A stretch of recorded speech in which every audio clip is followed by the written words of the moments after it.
நம்ம பண்ணிடலாம்.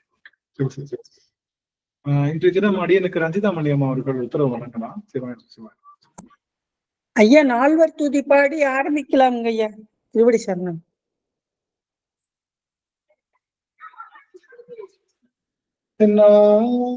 சிவனே போற்றி, எந்நாட்டவர்க்கும் இறைவா போற்றி, காவாய் கனகத்திரளே போற்றி, கைலை மலையானே போற்றி போற்றி. திருச்சிற்றம்பலம். ஊழியர்கோன் வெப்பொழித்த புகழியர்கோன் கடல் போற்றி, கல்விதப்பன் அணைந்த பிரானடி போற்றி, வாழி திருநாவரோ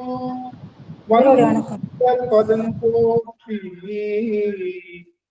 ஊழிமணி திருவாதபுரம் திருத்தாள் போற்றி, ஊழிமணி திருவாதபுரல் திருத்தாள் போற்றி.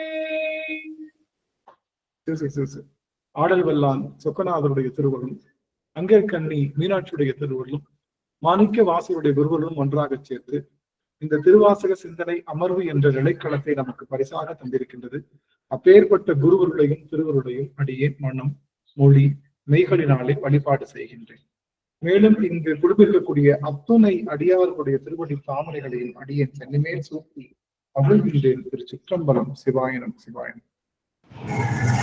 சொக்கநாதர் என்பா பாடி தொடங்குவது மரபு. அது அந்த வகையில இன்றைய தினம் சொக்கநாதர் என்பா ஆறாறு தத்துவத்தும் ஆனவத்தும்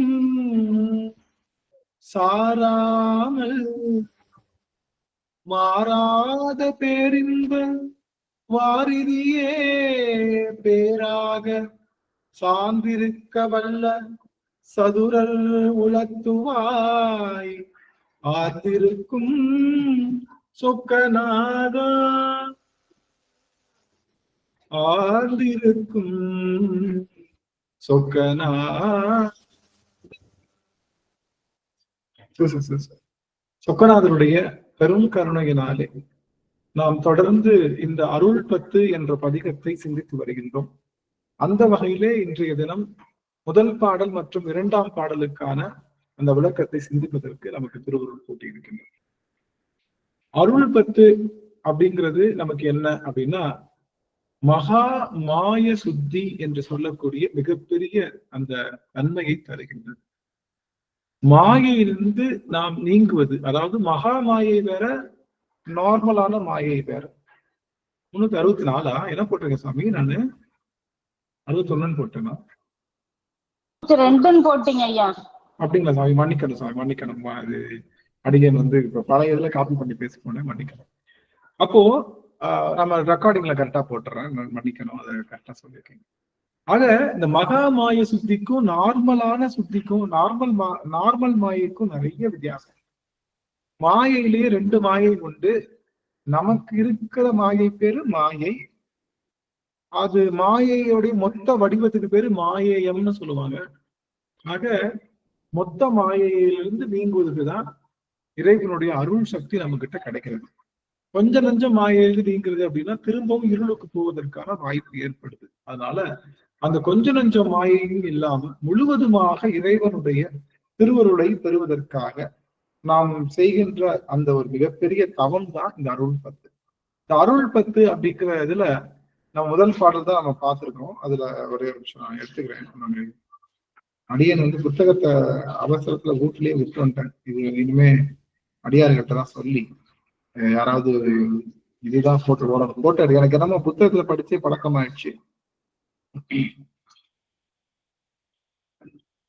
அருட்பத்து அப்படின்றதுல சோதியே சுடரே சூழொளி விளக்கே சுரிகுழல் பனைமுளை மடந்தை பாதியே பரணே பாழ்கொள்வன் நீற்றாய் பங்கையத்து அயனும் மாலும் அறியா நீதியே செல்வ திருப்பெருந்துறையில் நிறைமலர் குறுந்த மேவிய சீர் ஆதியே அடியேன் ஆதரித்து அழைத்தாள் அதந்துவே என்றருளாயே. அதுதான் முதல் பாடல். இந்த பாடல் ஓரளவுக்கு பார்த்துட்டோம். அதனால இந்த பாடலுக்குரிய சில குறிப்புகளை மட்டும் பார்த்துட்டு இன்னைக்கு இரண்டாவது பாடலையும் பார்க்கலாம் அப்படின்னு. ஆக இறைவனுடைய அருளை பெறுவதற்கு நாம என்ன செய்யணும் அப்படின்னா, இறைவனுடைய அருளை பெறுவதற்கு முழு மாயையிலிருந்து நீங்கும். மாயையிலிருந்து நீங்கிறது எளிதா, அருளை பெறுவது எளிதா அப்படின்னு ஒரு கேள்வி கேட்டோம் அப்படின்னா, மாயைனா என்ன? நமக்கு மாயைனா என்ன அப்படின்னு தெரிஞ்சாதானே மாயை நீங்க முடியும். மாயைனா நீங்க என்ன நினைக்கிறீங்க? எல்லாரும் மாயைனா என்ன நினைக்கிறீங்க? மாயைனா என்னது? ஐயா, உலகில் உள்ள நிலையாத பொருள்களின் மீது பற்று கொள்ளுதல். நிலையான பொருள்கள் மீது பற்று கொள்ளுதல் மாயை. சரி, வேற ஏதாவது மாயை பற்றி உங்களுக்கு ஏதாவது ஒரு தகவல் இருக்கா? நீங்க ஏதாவது உங்களுடைய கருத்துக்களை பதிவு செய்யலாம். மாயை பற்றி உங்களுடைய தகவல். நம்ம வாழ்ந்துட்டு இருக்கிறதே மாயைதாயா. வாழ்ந்து கொண்டிருப்பதே மாயை தான். சரி, மாயைதாயா. நல்லதுங்கம்மா. மாயை அப்படின்னா என்ன அப்படின்னா, இல்லாத பொருளை இருப்பதாகவும் இருக்கின்ற பொருளை இல்லாததாகவும் காட்டக்கூடியது. அதாவது நிலையற்ற பொருளை நிலையானதாகவும் நிலையில்லாத பொருளை நிலையானதாகவும் காட்டக்கூடிய ஒரு ஆற்றலுடையது. அது அந்த நிலைக்கு பேருதான் மாயை. எதெல்லாம் நிலையற்ற பொருளோ அது நிலையான பொருளாக காட்டுவது. அப்ப இந்த மாயை எங்க இருக்கு அப்படின்னா, மாயை என்பது நம்மளுடைய உணர்வுலதான் இருக்கு, வேற ஒண்ணும் கிடையாது. நாம எடுத்துக்கிற விதம், அவ்வளவுதான். நாம நிலையான பொருள் நிலையானதாகவும் நிலையற்ற பொருளை நிலையற்றதாகவும் எடுத்துக்கிட்டோம்னா நம்ம மாயிலிருந்து நீங்கிட்டோம், அவ்வளவுதான், வேற ஒண்ணும் கிடையாது. மாயிலிருந்து நீங்கிறது ஒரு பெரிய விஷயம் இல்லை. என்னமோ நம்மள சங்கிலி போட்டு பிடிச்சிக்கிட்டு இருக்கு, நம்ம தான் ஒவ்வொன்றா கழட்டிட்டு இல்ல இல்ல. நம்மளுடைய மனமானது அது பற்றுகின்ற அளவு, அது எது நிலையில்லாத பொருள்னா எது இந்த உலகத்துல? எது நிலையில்லாத பொருள்? அணு கரண புவன போகம் எல்லாமே மாயிலிருந்து இறைவன் படைச்சதுதான். நம்ம உடம்பு, உலகம், அந்த கருவி காரணங்கள் எல்லாமே மாயிலிருந்து இறைவனால படைக்கப்பட்டது. இந்த மாயையில தான் நம்ம மாட்டிட்டு உழல்றோம். ஆமா, இந்த மாயை எதெல்லாம் மாயை அப்படின்னு சொல்லணும்னா, சிம்பிளா சொல்லலாம், என்ன சொல்லலாம்? எதெல்லாம் மாறுகின்ற பொருள், எதெல்லாம் தேவையில்லாத பொருள் அப்படின்னா, சிம்பிளா சொல்லணும்னா ஒரே ஒரு வார்த்தை, இறைவன் சிவபெருமானை தவிர வேற ஒன்றும் எல்லாமே மாயை, அவ்வளவுதான். சிவபெருமான் அப்படி வச்சுக்கலாம். மாயையிலிருந்து நீங்கிறது கடினம், மாயையிலிருந்து நீங்குவது கடினம், திருவருளை நோக்கி பயணிப்பது எளிது. இது மட்டும் தெரிஞ்சு எல்லாரும் நினைச்சுக்கலாம், ஆப்போசிட்டா நினைப்பாங்க. இறைவனுடைய திருவருளை பெறுவதுதான் கடினம், மாயையிலிருந்து எளிமையா நீக்கலாம். இல்ல இல்ல, மாயை பல கோடி மாயைகள் இருக்கின்றன, அந்த மாயையிலிருந்து நீங்குவது கடினம். ஆனா திருவருளை நோக்கி பயணிப்பது என்பது எளிமை. அப்போ எது மாயைனா, இல்பொருளை, அதாவது இல்லாத, அதாவது நிலையற்ற பொருளை நிலையானதாக காட்டுது. அப்படித்தானே காட்டுது நமக்கு எல்லாத்துக்கும். என்னமோ பல வருஷம் இருக்க போற மாதிரியும், இந்த வாழ்க்கையில கிடைக்கிற இன்ப துன்பத்துக்கு எல்லாம் யாரோ காரணம், அவங்களை பழி வாங்கணுன்ற எண்ணம் வருது, அவங்களுக்கு ஒரு நல்லது செய்யணுங்கிற மாதிரி நல்லா இந்த நிலையற்ற வாழ்க்கை நிலையானதாக காட்டுகின்றதுதான் மாயை. முதலாவதாக நான் பேசுறது எல்லாத்துக்கும் தெளிவா கேக்குது, அதை முதல்ல எல்லாரும் பதிவு செஞ்சு தெளிவா கேக்குதா இல்ல ஒரு மாதிரி? நல்லது நல்லது. ஆக இங்க இந்த பாடல் நம்ம சோதியே சுடரே சூழொளி விளக்கே தான் பார்த்துட்டு இருக்கோம். இந்த பாடல் உள்ள அருள், அதாவது ஒரே ஒரு விஷயம், இறைவனுடைய அருளை பெறுவது எளிது, மாயையிலிருந்து நீங்குவது கடினம். மாயை அது நம்ம அருளாளர்கள் என்ன சொல்றாங்கன்னா, நீ மாயையிலிருந்து நீங்கணும்னு நினைக்காத, அது அது கிடக்கட்டும், அது கிடக்கட்டும், நீ ஒன்னும் பெருசா நினைச்சுக்க வேணாம், நீ மாயையிலிருந்து நீங்கணும்னு நினைக்க வேணாம். ஆனா இறைவனுடைய அருளை பெற வேண்டும் அப்படின்னு நினைச்சா அது போதும். நினைப்பு தான் மாயை, நம்மளுடைய நினைப்பு ஆற்றல் தான் மாயை ஏற்படுத்து, வேற ஒண்ணும் கிடையாது. முழுவதுமாக இறைவன் பால் நம்ம நம்மளுடைய மொத்த கவனமும் திரும்புச்சுன்னா நம்ம மாயிலிருந்து நீங்கிறோம், வேற ஒண்ணும் கிடையாது. இறைவன் பால் நம்மளுடைய சிந்தை முழுவதும் நோங்குவது, அது முழுவதுமா அங்கிட்டு அந்த பார்வை திரும்புவது, அது பேர் தான் நமக்கு. அந்த பார்வை திரும்ப முடியுமா? முடியல. முழுவதுமா இங்கேயேதான் பார்வை இருக்கு, அந்த பார்வையை திரும்ப முடியல அப்படிங்கிறது. அப்போ இதுல முக்கியமான செய்தி, இந்த பாட்டை பாடிடலாம், யாராவது பாடுங்க சுவாமி. சோதியே சுடரே சூழொளி விளக்கு. இந்த சோதியே சுடரே சூழொளி விளக்கு, இந்த பாட்டை அம்மா நல்லா பாடுவாங்க. அவங்க பேர் என்ன, நம்ம நல்லா பாடுவாங்க. தெரியல அவங்க என்ன தெரியல, எதுலையுமே கலந்துக்கிறது இல்லை, பிளஸ் இது பாத்துக்கிறது இல்லை. அம்மா அருமையா அந்த பாட்டை பாடக்கூடிய ஆற்றல், பாடலாம். எனக்கு கலாவதி அம்மா கரம் உயர்த்தி இருக்காங்க, அம்மா பாடலாம். அதை தொடர்ந்து சுதா அம்மாவும் பாடலாம், 2 பேர் மட்டும் பாடலாம். பாடலாம், கலாவதி அம்மா பாடலாம். சோதியே சுடரே சூழொளி விளக்கு. சிவாய் நம. திருச்சிற்றம்பலம். மாணிக்க வாசகர் திருவடிகள் போற்றி போற்றி. அருட்பத்து.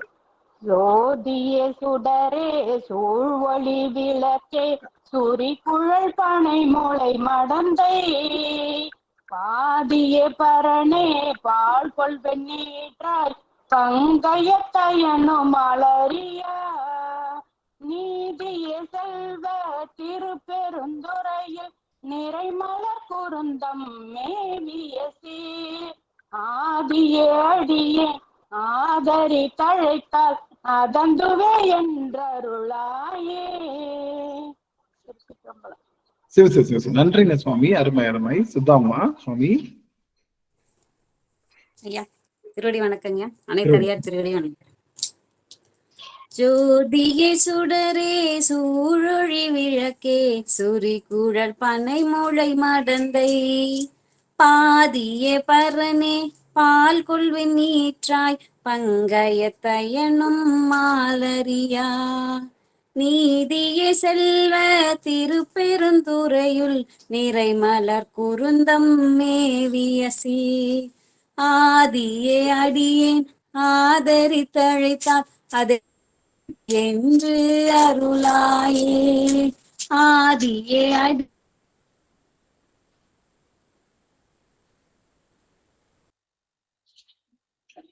கேட்கல அம்மா பேசுறது, எனக்கு மட்டும் தான் கேட்கலையா? சிவ சிவ சிவ சிவ. யாருக்கும் கேட்கலைங்கய்யா, இங்கேயும் கேட்கல. சரி சரி சரி சரி. நல்லா பாடினாங்க அம்மா, ரொம்ப மகிழ்ச்சி. சரி சரி. இப்போ இந்த பாடலுக்குள்ள போயிடலாம். ஏற்கனவே பார்த்ததுதான், நான் ரொம்ப நேரம் எடுத்துக்கல, ஏன்னா நம்ம 2வது பாட்டுக்குள்ளேயும் போக வேண்டிய கடமை இருக்கு. அதனால நம்ம இது பண்ணலாம். ஒரு சின்ன ரீகேப் தான், எல்லாத்துக்குமே ஒரு ரீகேப் மாதிரி. அது என்னன்னு பார்க்கலாம். சோதியே சுடரே சூழல். இறைவன் 3 விதமாக இந்த ஆன்மாவுக்கு அருள் செய்கின்றான். ஒன்று, ஆதாரம் இல்லாம அவன் எந்த எல்லைக்கும் அப்பாற்பட்டு அவன் நிக்கிற அந்த இடம் தான் சோதி. சுடர் அப்படிங்கிறது ஆதாரம் இல்லாம ஒரு எல்லைக்குள்ளே நிற்கின்றான். சூழொளி விளக்கு என்பது இறைவன் ஆதாரத்தோடும் எல்லைக்குள்ளேயும் நிற்கின்ற விதமாக அமைவதுதான் இந்த மொத்த. என்ன காரணம் அப்படின்னா, இந்த ஆதாரம் இல்லாமலும் அவன் அகண்ட சோதியாக எல்லைக்குள்ள இல்லாமலும் நிற்பது எதுக்காக அப்படின்னா, அதுதான் அவனுடைய உண்மையான வடிவம். அந்த வடிவத்தை உணர்ந்தா அருள் முழுவதுமாக நமக்கு கிடைக்கும். ஆனா அது எல்லாருனாலையும் உணர முடியுமானா முடியாது. முடியாது. ஆனா சுடராக வருகின்ற பெருமான், சுடராக வருகின்றான் இல்லையா, அவன் எப்போ அவன் ஆதாரம் இல்லாம ஒரு எல்லைக்குள்ள நிற்கிறது சில ஆன்மாக்களுக்காக. அடுத்து இறைவன் சூழொளி விளக்காக மாறுவது என்பது அது நமக்கு விளக்கம் செய்வதற்காக அதாவது எல்லா ஆன்மாக்களுக்கும் விளக்கம் செய்வதற்காக ஆக 3 விதமாக இறைவன் அருள் செய்கின்றான். சோதி, சுடர், சூழொளி விளக்கு.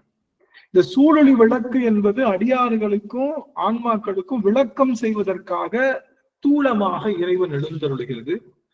சுடர் என்பது அது தூளமாவும் இல்லாம சூக்கமா இல்லாம ரெண்டுக்கும் நடுவில் இருக்கக்கூடிய தூல சூக்கமம் என்று சொல்லுகின்ற அருவுருவ நிலையாக பெருமான் எழுந்தருளுவது. இறைவன் சொரூப நிலையாக எழுந்தருள்வது என்பதுதான் நம்மளுடைய சோதி. அப்ப இந்த 3க்கும் 3 விதமான பொருள் உண்டு. ஆனா எந்த நிலையை உணரணும்னா சோதி என்ற நிலையை உணரணும்ன்றதுதான் அல்டிமேட் எய்ம். அவ்வளவுதான், வேற ஒண்ணும் இல்லை. விளக்கு என்பதை எல்லாரும் ஒரு நிமிஷம் என்னைய பார்க்கலாம். வடியார்கள் கொஞ்சம் என்னைய உங்களுடைய ஐயா ஒரு சந்தேகம் ஐயா. இது சொரூபம் அப்படின்றதுக்கு இன்னொரு தடவை சொல்லுங்க ஐயா. அதாவது அருவத்தை தாண்டி நிக்கிறது தான் சொரூபம். அருவம்னா என்ன? ஒன்றுமில்லாதது அருவம் சொல்லுவோம். ஒண்ணுமே இல்லாம இருக்கு, அது அருவம்னு சொல்லுவோம். அதுக்கடுத்து அருவுருவம் என்பது லிங்க திருமேனி. உருவம் என்பது சுவாமி சோமாஸ்கந்தரா எழுந்திருக்காரு, அது உருவம் சொல்லுவோம். 3 வகமா சாமியை பார்க்கலாம். அருவம்னா வெட்ட வெளியா பாக்குறோம் இல்லையா, அது அருவம். அருவுருவம் என்பது லிங்க திருமேனி. அப்புறம் உருவம் என்பது அவனுடைய வடிவம், அந்த வடிவத்தை நிற்கிறது உருவம். இது 3 விதமா சாமி. இந்த உருவத்தை பார்த்து வழிபாடு செய்கின்றது ஒரு ஆன்ம பக்குவம். இந்த அரு உருவத்தை பார்த்து வழிபாடு செய்வது ஒரு ஆன்ம பக்குவம். அருவத்தை பார்த்து வழிபாடு செய்வது ஒரு ஆன்ம பக்குவம். அதையும் தாண்டி சொரூபம் என்பது, இப்ப அன்பு இருக்கு. அன்பு அருவம்னா என்ன? அருவம்னா இப்போ அருவம் அப்படிங்கிறது பாத்தீங்கன்னா எங்க இருக்கு? அந்த இருக்குல்ல, அந்த வானம் காட்ட முடியுமா? வானத்தை காட்டலாம். அருவத்துக்கு வானத்தை காட்டலாமா, காட்டக்கூடாது? எல்லாரும் கவனிங்க. எல்லாரும் ஒரு நிமிஷம் உங்களுடைய முகக்குறிப்பை காட்டலாம். இவங்க எல்லாரையும் பார்த்து அடியனுக்கு பல காலம் ஆயிடுச்சு, சார்ஜ் ரொம்ப தீர்ந்துருச்சு என்னுடைய சார்ஜ். உங்களை பார்த்தா கொஞ்சம் சார்ஜ் ஏற்றிக்கலாம்னு நினைக்கிறேன். வாய்ப்பு இருக்கக்கூடிய அடியவர்கள் உங்களுடைய அந்த முகக்குறிப்பை காட்டலாம். ரொம்ப மகிழ்ச்சி, என்னால எல்லாரையும் பார்க்க முடியுது. என்னால கஞ்சாமணி அம்மா, பாரதி அம்மா, தேவி அம்மா, சந்திராமணியன் அம்மா, ஹேமா அம்மா, திருவடி வணக்கம் ஐயா. திருவடி வணக்கம் ஐயா. புவனேஸ்வரி அம்மா, சுகன்யா அம்மா அவர்கள், அப்புறம் கலைவாணி அம்மா அவர்கள், காஞ்சனா அம்மா, எல்லா அடியார்களையும் என்னால பார்க்க முடியுது. ரொம்ப மகிழ்ச்சியா இருக்கு உங்களை எல்லாரையும் பார்த்தது. அடியனுக்கு அவ்வளவு மகிழ்ச்சி. சுத்தாமா எல்லாத்தையும் பார்க்க முடியுது. முழுவதுமா வச்சுட்டேன், ஆனா ஏன் வரல? சரி, ஓகே. சில பேர் வந்து பார்க்க முடியல, பரவாயில்ல. ரொம்ப மகிழ்ச்சி உங்களை பார்த்தது. அடியனுக்கு எல்லையில்லாத ஆனந்தம். இதுல இறைவன் வந்து இறைவனை நல்லா கவனிக்கணும், இறைவனை காண்பிக்கணும் நம்மளுக்கு. கவனிங்க எல்லாரும், இறைவனை காண்பிக்கணும். இறைவன் இப்படி இருக்கா. இறைவனுடைய உண்மையான வடிவம் எதுன்னா, நான் சொன்னேன் வானத்தை காட்டலாம். வானம் என்பது அருவம், ஒண்ணுமே இல்லாம இருக்குல்ல. ஒண்ணுமே இல்லாம இருக்கிறது கூட காட்ட முடியும். ஒன்றும் இல்லாத தன்மை, வெட்ட வெளியா இருக்கு இல்லையா? வானத்துல ஏதாவது இருக்கா? இல்ல. அதுதான் பெருவழி. அது வந்து அருவமா காட்டலாம், அருவுருவமா லிங்க திருமேனியை காட்டலாம், உருவமா சுவாமியை காட்டலாம். ஆனா சொரூபமா எப்படி காட்டுறது அப்படின்னா, இப்ப அன்பு இருக்கு, அன்பை எப்படி நீங்க காட்டுவீங்க? கருணை இருக்கு, கருணை எப்படி காட்டுவீங்க? அது அருவத்தையும் தாண்டி இருக்கு. அருவத்தை கூட சுட்டி காண்பிக்கலாம். இந்த இருக்கு பாருங்க, ஒண்ணுமே இல்லாம இருக்கு பாருங்க, காமிக்கலாம். அப்படித்தானே காமிக்கிறாங்க சிதம்பரத்துல. சிதம்பரத்துல அப்படித்தானே காட்டுறாங்க. திடீர்னு அந்த திரையை விளக்கி அங்க என்ன பண்றாங்க, ஒரு வில்வத்துல மாலை தொங்க போட்டு நடுவுல தொங்குது சாமி. அப்ப ஒண்ணுமே இல்லாததுக்கு சாமி அங்க இருக்காருன்றக்காக வில்வ மாலை மட்டும் காமிச்சு, அதுக்கு பின்னாடி சாமி எப்படி இருக்காரு பாருங்க, பெருவெளியா வெட்ட வெளியா இருக்காருன்னு காட்டுற ரகசியம் தான் நமக்கு என்னது, சிதம்பர ரகசியம். அப்போ அருவத்தை கூட காமிச்சிடலாம், சொரூபத்தை காண்பிக்க முடியாது. புரியுதுங்களா உங்களுக்கு? சொரூபம்னா என்னன்னா அன்பு கருணை. அதை காட்ட முடியுமா? அன்பு கருணை எப்படி காட்டுவீங்க? எங்கேயாவது சுட்டி காண்பிக்க முடியுமா? இந்த இருக்கு அன்பு, இதான் பாருங்க வட்டமா இருக்கு, தெரிஞ்சு பாருங்க, அந்த தெரிஞ்சு பாருங்க வட்டமா, அதான் அன்பு சொல்ல முடியுமா? உணர முடிகின்ற. அதான் இறைவனுடைய சோதி என்பது அவனுடைய சொரூப நிலையை தருகின்றது. அப்ப இறைவனுக்கு 4 வடிவம். ஒண்ணு சொரூப இலக்கணம், தடத்த இலக்கணத்துலதான் 3ஆ பிரியுது. தடத்த இலக்கணமா இறைவனுக்கு வடிவம் உண்டு, அதுதான் அருவம், அருவுருவம், உருவம்னு 3. சொரூபம் என்பது அதையும் காட்டு உணர முடியும். இப்போ கவனிங்க எல்லாரும், இந்த ஒரு செய்திக்காகத்தான் அடியேன் காட்டுறேன். வேதங்கள் நீங்க தான் முடிக்கணும். வேதங்கள் டேஷ், நான் திருவாசக வரி, திருவாசக வேதங்கள் ஐயா என ஓங்கி ஆழ்ந்த அகன்ற நுண்ணியனே. ஆஹா, வேதங்கள் ஐயா என ஓங்கி ஆழ்ந்த அகன்ற நுண்ணியனே. ஆரங்கம் 4 வேதம் ஆனாய் போற்றி.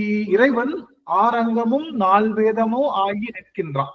அப்போ அப்படி ஆகி நிற்கின்றான். ஆனா அது வேதங்கள் ஐயா என ஓங்கி ஆழ்ந்தகன்னு சொல்லுது. என்ன காரணம்? புரியுதுங்களா உங்களுக்கு? ரெண்டுமே சொல்றாங்க. வேதங்களாகவும் இருக்கின்றான் சுவாமி, ஆனா வேதங்களால அறியப்பட முடியாதவனாகவும் இருக்கான் சுவாமி அப்படின்னு 2 வகையா சொல்றோம். என்ன காரணம்? எதுக்காக அப்படி சொல்றோம் அப்படின்னா, வேதங்கள் இறைவனை காட்டுமானா இறைவனை காட்டாது. வேதங்கள் இறைவனை காட்டாது. இறைவனை எப்படி காட்டும்? அதுதான் சரியான அர்த்தம். சரி, வேதங்கள் இறைவனை காட்டும், எப்படி காட்டும் அப்படின்னா, இப்போ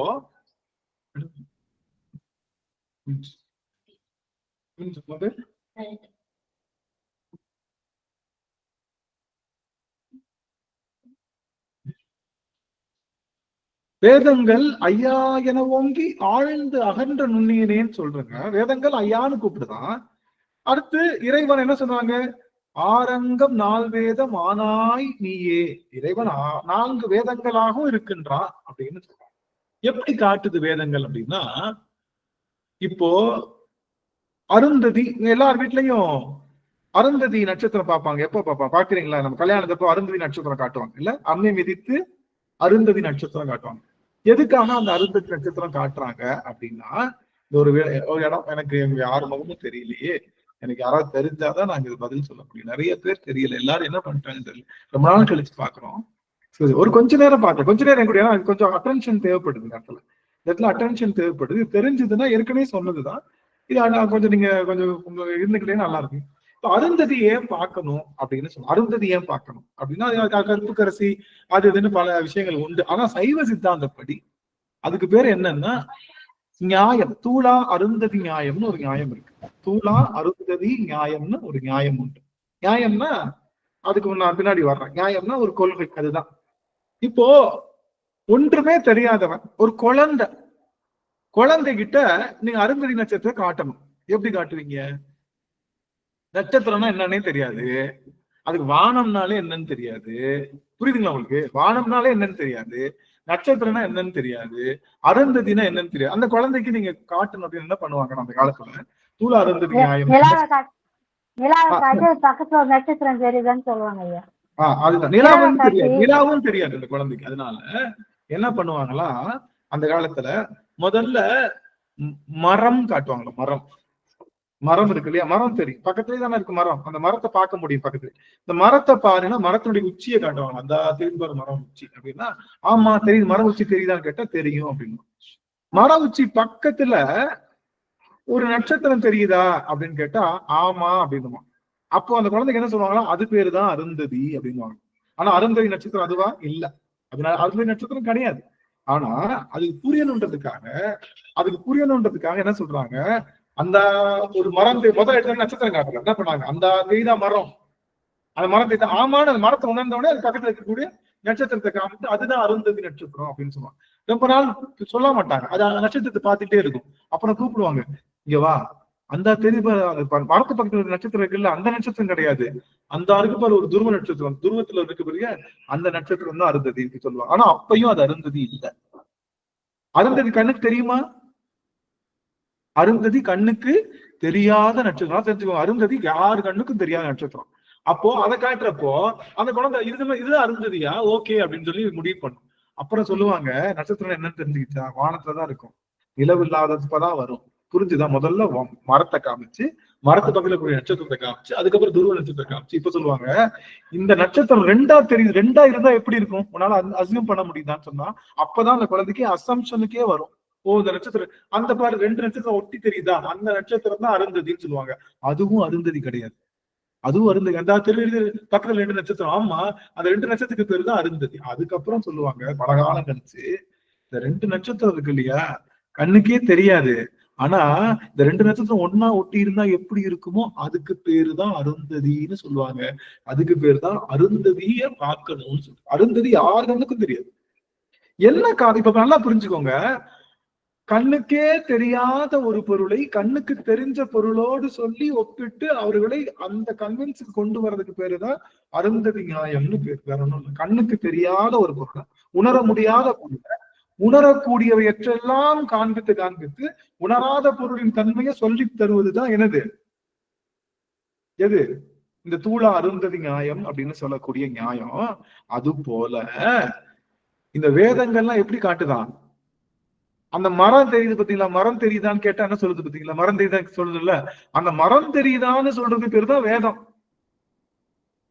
அது மரம் தான் சிவமா? அது மரம் தான் அருந்ததியா? என்னை கவனிக்கணும் எல்லாரும். மரம் தான் அருந்ததியா? இல்ல. அப்புறம் மரத்து பக்கத்துல ஒரு நட்சத்திரம் இருக்குன்னு சொல்லிச்சு பாத்தீங்களா, அது பேரு தான் ஆகமம். ஆகமம் என்ன பண்ணுது? நட்சத்திரத்தை வச்சு காமிக்குது. அதனாலதான் ஆகமமாகி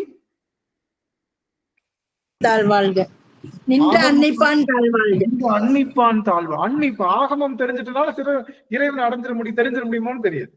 ஆக வேதத்தை தெரிஞ்சுக்கிட்டோம்னா மரம் தெரியும். அது பக்கத்துல இருக்கக்கூடிய ஆகமத்தை தெரிஞ்சுக்கிட்டா என்ன தெரியும்? நட்சத்திரம் தெரியும். அதுலயும் சிறப்பாக இருக்கக்கூடிய சிவாகமத்தை பத்தி தெரிஞ்சுக்கிட்டா அந்த 2 நட்சத்திரம் சொன்னாங்க பாருங்க, அதுதான் தெரியும். அதுவும் சிவமா? இல்ல. அது எல்லாத்துக்கும் மேல உள்ளுக்குள்ள, அது எல்லாத்துக்கும் மேல உள்ளுக்குள்ள அது எல்லாத்துக்கும் மேல அது எல்லாத்துக்கும் மேல அந்த உள்ளுக்குள்ள இருக்கக்கூடிய அந்த சிவத்தை மனசுல கடைசியில இந்த நட்சத்திரம் மாதிரி இருக்கும். ஆனா அது கண்ணுக்கு தெரியாது. 2 நட்சத்திரம் ஒன்னா இருக்கும்னு சொல்றப்போ ஒரு உணர்வு உள்ளுக்குள்ள வருது இல்ல, அதுதான் சிவம். அது போல ஆகமத்தை படிச்சா மட்டும் சிவத்தை அடைஞ்சிட முடியாது, வேதத்தை படிச்சா மட்டும் சிவத்தை அடைஞ்சிட முடியாது. இப்போ என்னாச்சு? இப்போ ஒரு நிமிஷம் எல்லாரும் இன்னொரு நிமிஷம் பார்க்கணும் எல்லாரும். ஒரு நிமிஷம்.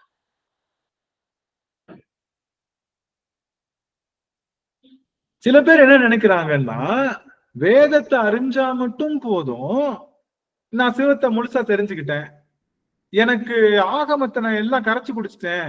ஆகமம்னா என்ன? 14 மெய்கண்ட எனக்கு சிவஞான போதம் தெரியும், எனக்கு 14 மெய்கண்ட சாத்திரம் அத்துப்படின்னு நினைச்சுட்டா என்ன சொல்லிட்டாங்க, நாங்க வந்து இறைவனை கண்டுட்டோம். அப்படி கிடையாது. இப்ப நீங்க இருக்கீங்க, உங்க எல்லாரும் நீங்க சாம்பார் எப்படி வைப்பீங்கன்னு கேக்குறேன். என்ன சொல்லுவீங்க? சாம்பார் எப்படி வைப்பீங்க? என்ன எல்லாரும் திரிக்கிறீங்க? சாம்பார் வைக்க தெரியாதா? பருப்பு அதுக்கு பேஸ் துவரம் பருப்புங்க. பருப்பு சாம்பார், பருப்பு தாளிச்சா சாம்பாரா? என்னது இது? காய் ஏதாவது போட்டு பருப்பு வேக வச்சு எடுத்துட்டு காய்கறி போட்டு தாளிச்சு காய்கறி கொதிக்க வச்ச சாம்பார். பருப்பை வேக வச்சு கடைஞ்சிருந்தோம். தக்காளி, வெங்காயம், காய்கறி எல்லாம் போட்டு கொஞ்ச நேரம் திரும்ப அதை வேக வச்சு பருப்போட வேக வச்சு கொஞ்சம் போல மசாலா பொடி எல்லாம் போட்டு என்னென்ன மசாலா சாம்பார் மசாலா பொடி போட்டு புளி எல்லாம் கரைச்சி புளி காரம் எல்லாம் போடணுங்க ஐயா. போட்டு உப்பு போட்டு கடைசியில தாளிதம் பண்ணி இறக்கிட்டா சாம்பார். சரியா? இன்னைக்கு உங்க வீட்டுல சாம்பாராங்கயா? சாமி இன்னைக்கு உங்க வீட்டுல சாம்பாருங்களா? சாம்பார் தான், சாம்பார் தான். இல்ல கரெக்டா சொல்றான்னு பாக்க தெரியுது. அப்போ இப்ப நான் சொல்லிட்டேன்ல, இப்ப நான் சொன்னேன் இல்லையா, சொன்னனால அந்த சாம்பாரோட சுவை என்கிட்ட இருக்கா? எனக்கு நல்லா தெரியும் இல்ல, எனக்கு நல்லா தெரியும் சாம்பார் வைக்கிறது. சாம்பாரோட செய்முறை எல்லாம் சொல்லிட்டேன். சொன்னனால சாம்பார் சுவை என்கிட்ட வந்துருச்சா? இல்ல. கேட்டீங்க இல்ல, கேட்டனால உங்களுக்கு சாம்பார் சுவை வந்துருச்சா? இல்ல.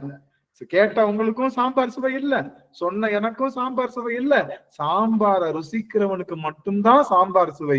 அது போல வேதமோ ஆகமமோ டிஸ்கிரைப் தான் பண்ணும் பெருமான செய்முறை விளக்கம். இப்ப கத்திரிக்காவை நறுக்கணும், வெண்டைக்காவை போடணும், புளிய ஊத்தணும், எதை போடணும், குக்கிங் டெக்னாலஜி தான் சொல்லி தருமே தவிர அதை ருசிச்சா மட்டும்தான் சிவத்தை உணரும். வேதங்கள் செய்முறை விளக்கமே தவிர, ஆகமமும் வேதங்களும் செய்முறை விளக்கமே தவிர அவைகள் ருசியாகி விட முடியாது. அப்போ இறைவனை ருசிச்சா மட்டும்தான் வேத ஆகமத்தினுடைய முழு சாரத்தையும் நம்ம பெறணும் அர்த்தம். நிறைய பேர் செய்முறை விளக்கத்திலேயே நிறுத்திக்கிறாங்க. அப்படி செய்முறை விளக்கத்துல நின்னவங்கள சாமி வந்து கலாட்டா பண்ணாரு. யாரு இது? அவர்கள் தான் தாருகாவனத்து ரிஷிகள். அவங்கதான் நாங்க வேதத்தை வச்சு எல்லாத்தையும் பண்ணிடுவோம் அப்படின்னு நினைச்சனால வந்து கலாட்டா பண்ணி வேதத்தினால ஒண்ணுமே பண்ண முடியாது, நீ செய்முறை விளக்கத்திலே இருக்க, இறைவனை ருசிக்கவே இல்லை அப்படின்னு சொல்லி அவர்களை வந்து சுவாமி அந்த அந்த பெண்கள், வணிக குல பெண்களுக்கு வளையல் விற்ற லீலை, வளையல் விற்ற பெருமான் வந்து அவர்களை பெருமான் ருசிக்க வைத்தார். அந்த பெண்கள், அந்த இடம்தான் நமக்கு அந்த திருவிளையாடல் புராணமாக நமக்கு மலர்கின்றது. அப்போ இந்த ஆகம வேதம் எல்லாம் எதற்காக அப்படின்னா இறைவனை தூளா அருந்ததி நியாயமாக நமக்கு சுட்டி காண்பிக்கின்றது. தூளா அருந்ததி நியாயம் என்னன்னு தெரிஞ்சுச்சுன்னா, தூளா அருந்ததி நியாயம்னா முதல்ல மரத்தை காமிச்சு, மரத்து பக்கத்துல இருக்கக்கூடிய உச்சியை காமிச்சு, உச்சிக்கு பக்கத்துல இருக்கக்கூடிய நட்சத்திரத்தை காமிச்சு, நட்சத்திரத்தை பக்கத்துல இன்னொரு இரட்டை நட்சத்திரத்தை காமிச்சு, அதுக்கப்புறம் அது கண்ணுக்கே தெரியாதுன்னு சொல்லி, தெரியாம அது ரெண்டும் ஒன்னா இருக்குன்னு சொல்லி நம்மளை உணர வைப்பதற்காக எப்படியெல்லாம் தப்பு தப்பா சொல்லு. முன்னாடி என்ன பண்ணுவாங்களா, சிங்கம் காட்டணும் அப்படி சிங்கத்தை காட்டணும்னு நினைப்பாங்க. ஆனா அந்த ஊர்ல சிங்கம் இருக்காதுன்னா ஆடை காமிச்சு சிங்கம்னு சொல்லுவாங்க. இதுதான் சிங்கம்னு சொல்லுவாங்க குழந்தைக்கு. ஓ இதுதான் சிங்கமான்னு தெரிஞ்சுட்டு அப்புறம் கொஞ்ச நாள் கழிச்சு இது மாதிரி 4 கால்ல நிற்கும், அதுக்கு இந்த மாதிரி இருக்கும்னு சொல்ல அந்த ஆசனம். அது போல வேதங்களும் ஆகமும் இறைவனை அடைவதற்கான பாதையே தவிர அவைகள் முழுமையானவை அல்ல. எப்படி நம்ம சமையல் புக்ல வந்து ஒவ்வொரு ரெசிபியும் நமக்கு கொடுக்குறாங்களோ அது போல அந்த ரெசிபி மாதிரிதான் அது. ஆனா அது ஏட்டு சுரக்காய் என்ன ஆகாது, ஏட்டு சுரக்காய் ஏட்டுல சுரக்கான்னு எழுதி கறிக்கு உதவாது. அதனால இறைவனை நம்ம படிக்கிற திருமுறையா இருக்கட்டும், திருவாசகமா இருக்கட்டும், எல்லாமே காட்டுது, தூளா அருந்ததி நியாயமாக காட்டுது. ஆனா உணர்ந்தா மட்டும்தான், ருசிச்சா மட்டும்தான் தெரியும். அவ்வளவு திருவாசகம் எழுதியும், திருவாசகம் முழுக்க எழுதியும் அவர் ஒரே வார்த்தை சொல்லிட்டு போயிட்டாரு, சொல்லிய பாட்டின் பொருள் உணர்ந்துட்டார். சொல்லிய பாட்டுல பொருள் உணரலாம் அப்படின்னா கடைசி வரைக்குமே சாம்பார் எதுலதான் எழுதியிருக்கோம், நமக்கு ஏட்டுலதான் எழுதி வச்சிருக்கோம். சாம்பாரை செஞ்சு பார்க்கல, செஞ்சதை ருசிச்சு பார்க்கல. ஆக அந்த ரசனையும் ருசியும் தான் செய்யணும்ன்றதுதான் நம்மளோட அருளாளர் நோக்கம். கடைசி வரைக்குமே நான் வந்து ருசிக்கு போக மாட்டேன், அதை நான் வந்து பயன்பாடுகளை கொண்டு வர மாட்டேன்னு சொல்வது என்பது நமக்கு முழு. அப்போ அப்போ நம்ம படிக்கிற படிப்பை என்ன பண்ணணும், நம்ம படிக்கிறோம் இல்லையா, அத வாழ்வியல்ல போட்டு அதை வந்து நம்ம வந்து உணரணும் அப்படிங்கறதான் இவ்வளவு நேரம் அடிய சொன்னேன். ஆக நாம இப்ப பெறுகின்ற அந்த விஷயம் என்னன்னு பார்த்தோம்னா, இது ஒரு வரைக்கும் மட்டும் சொல்லிட்டு எல்லாமே சொல்லியாச்சு. சோதியே சுடரே சூழொளி விளக்கே இதெல்லாம் சொல்லியாச்சு. இத ஒரு பாட்டு மட்டும் நீதியே அப்படின்னு பெருமானுக்கு ஒரு பேர் உண்டு. சிவபெருமானுக்கு ஒரு பேர். சிவபெருமானுக்கு என்ன பேருன்னா நீதி அப்படிங்கிறது பெருமானுக்கு பேர்.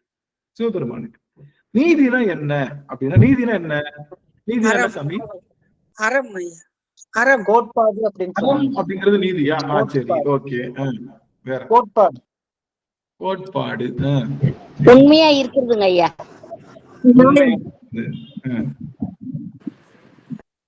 உண்மைனா என்ன? நெறிமுறை இப்படிதான் இருக்கணும். சரி, இப்போ கவனிங்க எல்லாரும். இந்த ஒரு செய்தி கொஞ்சம் முக்கியமான செய்தி, எல்லாரும் கொஞ்சம் கவனிக்கலாம். உங்களுக்கு வாய்ப்பு இருந்ததுன்னா நீங்க கவனிக்கலாம். ஏன்னா இன்னைக்கு ரொம்ப டாக்டர் பண்ண நினைக்காதீங்க. காரணம் என்னன்னா, பார்த்து பல நாட்கள் ஆயிடுச்சு, அதுதான், வேற ஒண்ணும் கிடையாது. இப்போ நீதி அப்படின்னா என்ன அப்படின்னா, நீதி அப்படின்னா நடுநிலை நிற்றல், அதுக்கு பேர் தான் நீதி. நீதினா என்னது? நடுநிலையாக நிற்றல், நடுநிலையில நிக்கிறது, அதுக்கு பேர் தான் நீதி. நேர்மை அதெல்லாம் அறம். இப்போ தேவர்களும் அசுரர்களும் கடைஞ்சாங்க பார்க்கடல்ல. அப்போ பார்க்கடல்ல விளைந்த அமுதம் யாருக்கு கொடுக்கணும்? யாருக்கு சமம்? யாருக்கு கொடுக்கணும்? பார்க்கடல்ல விளைந்த அமுதம் யாருக்கு கொடுக்கணும்? 2 பேருக்கும் கொடுக்கணும். அசுரர்களுக்கும் தேவர்களுக்கும் கொடுக்கணும், 2 பேத்துக்குமே கொடுக்கணும் இல்ல? அதுதான் 2 பேத்துக்கும் பொதுவா நடந்துகிட்டா அது பேரு நீதி. ஆனா அறம் என்ன சொல்லுது? கெட்டவங்களுக்கு கொடுத்தா அது தீமையை விளைவிக்கும், அதனால கெட்டவங்களுக்கு மறுக்கணும், நல்லவர்களுக்கு கொடுக்கணும் அப்படிங்கறது அறம் சொல்லுது. அறம். அப்ப அறம் வேற, நீதி வேற. அறம் என்பது எதை செய்ய வேண்டுமோ அதை செய்யணும், எதை செய்யக்கூடாதோ அதை செய்யக்கூடாது. தர்மத்தை நிலைநாட்டுவதற்காக பரமன் கிருஷ்ணன் வந்து என்ன பண்ணான்? போர்ல நிறைய சூழ்ச்சி பண்ணாரு. கர்ணன் கிட்ட கவச குண்டலம் வாங்கி நிறைய சூழ்ச்சி பண்ணாரு. அந்த சூழ்ச்சி எல்லாம் என்னதான்? அறம். சூரியனை மறைச்சிட்டாரு, சூரியனை மறைச்சாரு, இந்த கர்ணன் இது பண்ணாரு, துரோணன் எல்லாமே பண்ணா. அறம் என்பது என்ன அப்படின்னா, அந்த இடத்துல அது அறம் தான். நீதியை நிலைநாட்டுறதுக்காக.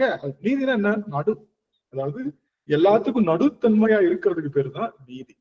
சிவபெருமான் ஒருவன் தான் அசுரர்களுக்கு வரம் தபம் செய்து வரம் கேட்டாலும் தருவான், தேவர்கள் வரம் கேட்டாலும் தருவான். ஆனா திருமால் என்ன பண்ண மாட்டாரு? அசுரர்கள் வரம் கேட்டு என்ன பண்ண மாட்டாரு? அசுரர்களை கொடுக்க மாட்டாப்படி. ஆனா சிவபெருமான் ஒருவன் தான் என்னது? யாரா இருந்தாலும் அவர்களுக்கு பொதுவா இருக்கிறதுனால அவனுக்கு பேரு பொதுன்றதும் நீதின்றதும் ஒண்ணுதான். சிவபெருமானுக்கு பொதுன்றதும் அவனுடைய பேரு. சிவபெருமானுடைய பேரு பொது. நீதி என்பதும் பொது என்பதும் ஒண்ணுதான். நீங்க தராசு பாத்துருக்கீங்களா? தராசு எல்லாரும் பாத்துருக்கீங்களா? துலாபாரம் பண்றாங்கல்ல, துலாபாரம் வச்சு பண்றாங்கல்ல, தராசு பார்த்தோம் அப்படின்னா அதுல 2 முள்ளு இருக்கும். ஒரு முள் மேல இருக்கிற ஒரு முள்ளு இருக்கு, அது ஒரு முள்ளு. கீழே இருக்கிற ஒரு முள்ளு இன்னொரு முள்ளு. இந்த மேல இருக்கிற முள்ளு அப்படிங்கிறது பாத்தீங்கன்னா எப்பவுமே அது என்ன ஆகாது? நகரவே நகராது. மேல இருக்கிற முள் நகருமா? நகராது. ஆனா கீழே இருக்கிற முள் என்ன பண்ணும்? எந்த பக்கம் வெயிட் இருக்கோ அந்த பக்கம் சாஞ்சிரும். இந்த பக்கம் அதிகமான வெயிட்னா அந்த பக்கம் சாஞ்சிரும். எப்ப அது நேரா நிக்குதோ அப்பதான் அது சரியான நிலைக்கு வந்திருக்குன்னு அர்த்தம். இப்ப மேல இருக்கிறவன் எந்த பொருளுக்கும் சாய மாட்டான், அதுதான் இறைவன். மேல இருக்கிற அந்த முள் இருக்கு இல்லையா, அதுதான் சிவபெருமான். கீழே இருக்கிற முள்ளு ஆன்மா. இந்த ஆன்மா என்ன பண்ணும்? நல்வனை அதிகமா இருந்தா நல்வனை பக்கம் போயிடும், தீவனை அதிகமா போயிட்டா தீவனைக்கு போயிடும். ஆனா 2மே சமமா இருந்து அந்த நீதிக்கு நேரா நிற்கிறதுக்கு பேரு தான் என்னது? அது இறைவனோடு ஒன்று நிற்றல்னு பேரு. அதனாலதான் எந்த ஒரு பொருளுக்கும் சாயாம இறைவனை நோக்கி மட்டுமே அந்த முள்ளு இருந்தது அப்படின்னா அது சரியான நிலையில இருக்குன்னு அர்த்தம். அது பேர் தான் நீதி. நீதி என்பது எக்காலத்திலும் நாம பொதுவாக நடுநிலையாக நிற்கின்றது. சிவபெருமான் நடுநிலையாகத்தான் நிற்கின்றான் எல்லா உயிர்களுக்கும். எந்த உயிருக்கும் அவனுக்கு பேதம் கிடையாது. இந்த உயிர் எனக்கு நல்லது பண்ணுச்சு, இந்த உயிர். அதனால நீதி அப்படிங்கிறதுக்கு என்ன பேருன்னா இறைவன் நடுநிலையாக நிற்கின்றான். அவர் சொல்றாரு, இது ஏன் இந்த இடத்துல நீதி என்ற வார்த்தையை போட்டார் அப்படின்னா, நீதியே செல்வ திருப்பெருந்துறையில சாமி எனக்கு வந்தான்ல, எனக்கு யாரா வந்தான்? அதாவது மாணிக்கவாசகர் சொல்றாரு, திருப்பெருந்துறையில சாமிக்கு என்ன வந்தாரு, யாரா வந்தாரு? குருவா வந்தாரு. அந்த இடத்துல போடுறாரு சாமி. நல்லா கவனிக்கணும், ரொம்ப முக்கியமான இடம். இந்த இடத்த நீங்க புரிஞ்சுக்கிட்டீங்கன்னா ரொம்ப ரொம்ப முக்கியமா உங்களுக்கு புரிஞ்சுக்கிறோம். இது எல்லாரும் எனக்கு தெரிஞ்சவங்க கூட தெரிய மாட்டேங்கிறாங்க. இப்போ சரி பரவாயில்ல. அது இப்ப நீதியேன்னு சொல்லிட்டு சுவாமி என்ன பண்ணிட்டாரு, செல்வ திருப்பெருந்துறையில் இந்த வார்த்தையை போறாரு. நம்ம எல்லாம் என்ன நினைச்சிட்டு இருக்கோம், திருப்பெருந்துறையில நம்ம சுவாமிக்கு குருநாதரா வந்தாருன்னு சொல்றோம்ல, அதெல்லாம் என்ன நினைச்சிட்டு இருக்கோம் நம்ம, திருப்பெருந்துறையில சாமி குருநாதரா வந்தாருன்றத நம்ம என்னவா நினைச்சிட்டு இருக்கோம்? மணிவாசக பெருமான் என்ன பண்ணாரு, நிறைய புண்ணியம் பண்ணிருக்காரு, நிறைய சிவபுண்ணியம் பண்ணிருக்காரு. அதனால சாமி அவருக்கு திருப்பெருந்துறையில குருநாதரா வந்தாரு, நமக்கெல்லாம் வருவாரா அப்படின்னு நீங்க கேட்டுருவீங்க இல்லையா? அதுக்காக தான் சாமி சொல்றாரு, நீதியே செல்வ திருப்பெருந்துறையில் நிறைமலர் குருந்த மேவிய சீர் ஆதியே. எனக்கு வந்தானே சிவபெருமான், திருப்பெருந்துறையில குருந்த மரத்தடியில மிகச் சீர்மை பொருந்திய பெருமை பொருந்தியவனாக பெருமான் எனக்கு எழுந்துருனானே, அது எதுக்காக எழுந்துருனான்னா நீதியாக எழுந்துரும். நீதினா என்னது? பொதுவாக நடுநிலைமை. அதுக்கு என்ன காரணம்னா, மணிவாசகருக்கு மட்டும்தான் அந்த முள்ளு நேரா நிக்கும்னு நினைச்சிடாத. அந்த மேல இருக்கிற முள்ளு இருக்கு இல்லையா, அந்த முள்ளு நேர நிக்கும். அந்த சிவபெருமான் எனக்கு மட்டும்தான் வந்திருக்கான்னு பார்த்தா எனக்கு மட்டும் வரல. திருப்பெருந்துறையில எவ்வளவு பேர் இருந்தாங்க? திருப்பெருந்துறையில நம்ம சாமி மணிவாசகர் போனார் இல்லையா, அப்படி போறப்போ அது எவ்வளவு பேர் இருந்தாங்க திருப்பெருந்துறையில சாமியை சுத்தி? நிறைய பேர். 3000 பேர். 3000 பேருங்க. 3000 பேர். தில்லையில தான் 3000 பேர். 4 பேர் இருந்தாங்க. எண்ணிக்கை இல்லாமல் இல்ல, எண்ணிக்கை இல்லாத அளவுக்கு இல்ல. எவ்வளவு பேர் இருந்தாங்கன்னா சாமி சொல்றாரு, துண்ணிய பிணைமலர் துவள்கையர் ஒருபால், சென்னியில் அஞ்சலி கூப்பினர் ஒருபால், இருக்கொடு தோத்திரம் இயம்பினர் ஒருபால், அழுகையர் துவள்கையர் ஒரு பால் அப்படின்னு மக்கள் எல்லாம் எப்படி இருக்காங்களா, பாதி பேர் தோத்திரம் சொல்லிட்டு இருக்காங்களாம், பாதி பேர் இருக்கு வச்சு சொல்லுவாங்களாம், கையில மாலையை தொடுத்துட்டு இருக்காங்களா, இப்படி பல கூட்டமா மக்கள் எல்லாம் நின்று கொண்டு இருந்தாங்களாம். அதனால சிவபெருமான் எழுந்தருளியது அங்க போனா அவன் பொதுவாக எழுந்துள்ளிருக்கான், மணிவாசகருக்கு மட்டும் எழுந்தருள. சிவபெருமான் எல்லாத்துக்கும் நீதியாக எல்லாத்துக்கும் பொதுவாக எழுந்துள்ளதா சாமி என்ன சொன்னாரு, பொதுவினில் வருக. எங்க சொன்னாரு? பொதுவினில் வருக அப்படின்னு சொன்னாரு. காரணம் என்ன அப்படின்னா, சுவாமி எல்லாத்துக்கும் பொதுவானது. நாம தான் நினைச்சிட்டு இருக்கோம், நமக்குள்ள ஒரு எண்ணம் இருக்குல்ல, மணிவாசக பெருமானுக்கு தான் குருநாதரா வந்திருக்காரு, நமக்கெல்லாம் வருவாரான்னு கேட்போன்றதுக்காக தான் சாமி எங்க போட்டிருக்காரு, நீதியே செல்வ திருப்பெருந்துறையில் நிறைமலர் குருந்த மேவிய சீர் ஆதியே. ஆக சிவபெருமான் என்பவன் எல்லாருக்கும் பொதுவானவன், அவன் உங்களுக்கும் குருநாதரா வருவான், இதுதான் நீதின்னு சொல்றான். சிவபெருமான் எல்லாத்துக்கும் பொதுவானவன். நீ நான் ஏதோ சிவபுண்ணியம் நிறைய பண்ணிட்டேன் அப்படின்றதுக்காக எனக்காக எழுந்திருக்கான்னு நினைச்சு பார்த்தா எனக்கு மட்டும் இல்ல, இருக்கொடு தோத்திரம் எம்பினர் ஒருவாள், துண்ணிய பிணைமலர் கையினர் ஒருவாள் அப்படின்னு பல விதமான மக்கள் எல்லாம் அங்க திருப்பெருந்துறையில நிக்கிறாங்க. அவங்களுக்கு நடுவுல நானும் போய் நின்னேனே தவிர சிவபெருமான் எனக்காக மட்டும் வரல. அவன் மதுரை எம்பதியில போய் பிட்டுக்கு மண் சுமந்தானே, எனக்காக வந்தானா? வந்தியம்பாட்டிக்கும் வந்தான், மதுரை நகர்ல இருக்கக்கூடிய மக்களுக்காகவும் வந்தான், பாண்டியனுக்கு தண்டாலே அருள் செய்வதற்காகவும் வந்தான். அவன் யாருக்கும் பயாஸ்டா வரமாட்டான், அவன் யாருக்கும். அதனால ஒரு விஷயம் தெரிஞ்சுக்கணும், மணிவாசகருக்கு மட்டும் குருநாதா வருவான் சிவபெருமான் என்பது இல்ல. அவன் நீதி, அவன் யாவர்க்கும் பொது, அவன் எல்லாரையும் சமமாத்தான் பார்ப்பான். மணிவாசகரையும் நம்மளையும் வேற வேறவன் பார்க்க தெரிந்தவன் சிவபெருமான் அல்ல.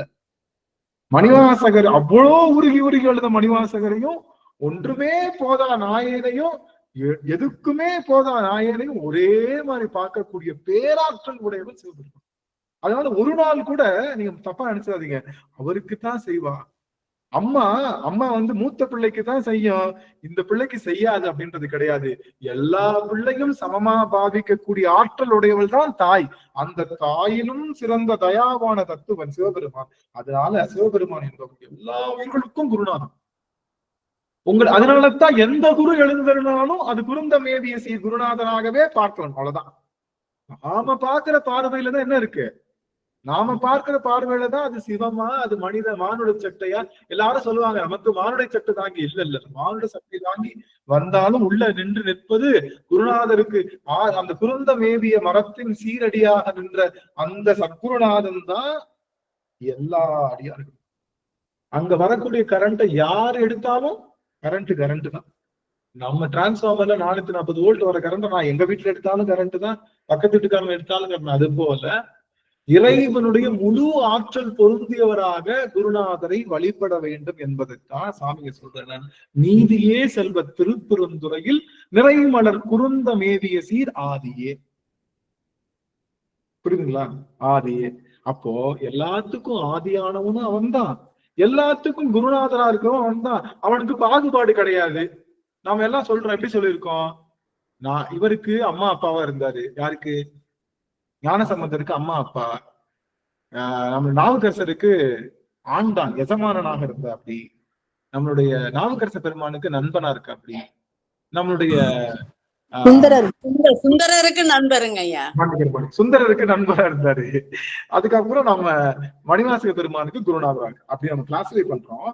ஆனா எல்லாருக்கும் ஈன்றாடுமாய் எந்தையுமாய் உடன் தோன்றினராய் எனக்கு எல்லாமும் நீதான் சாமின்றார். எனக்கு எல்லாமே நீதான் அப்படிங்கிற மாதிரி பெருமான் வந்து, அப்போ நமக்கு அம்மா அப்பா இல்லையா? இருக்காரு. அப்போ இந்த 4 வகையில அவங்க அதிகமா பயன்படுத்தின குறிப்பு இந்த 4 வகையில. அதனாலதான். ஆனா இதுல அடியான் சொல்ல வேண்டிய செய்தி மட்டும் நான் இங்க அடிக்கோடிட்டு இருக்கிறேன். அவங்களுக்கு வந்திருக்காரு, நமக்கு வரமாட்டார் அப்படின்னு ஒரு காலம் நினைச்சிருக்காங்க. அந்த அவநம்பிக்கையில பெருமான வழிபாடு செய்வாங்க.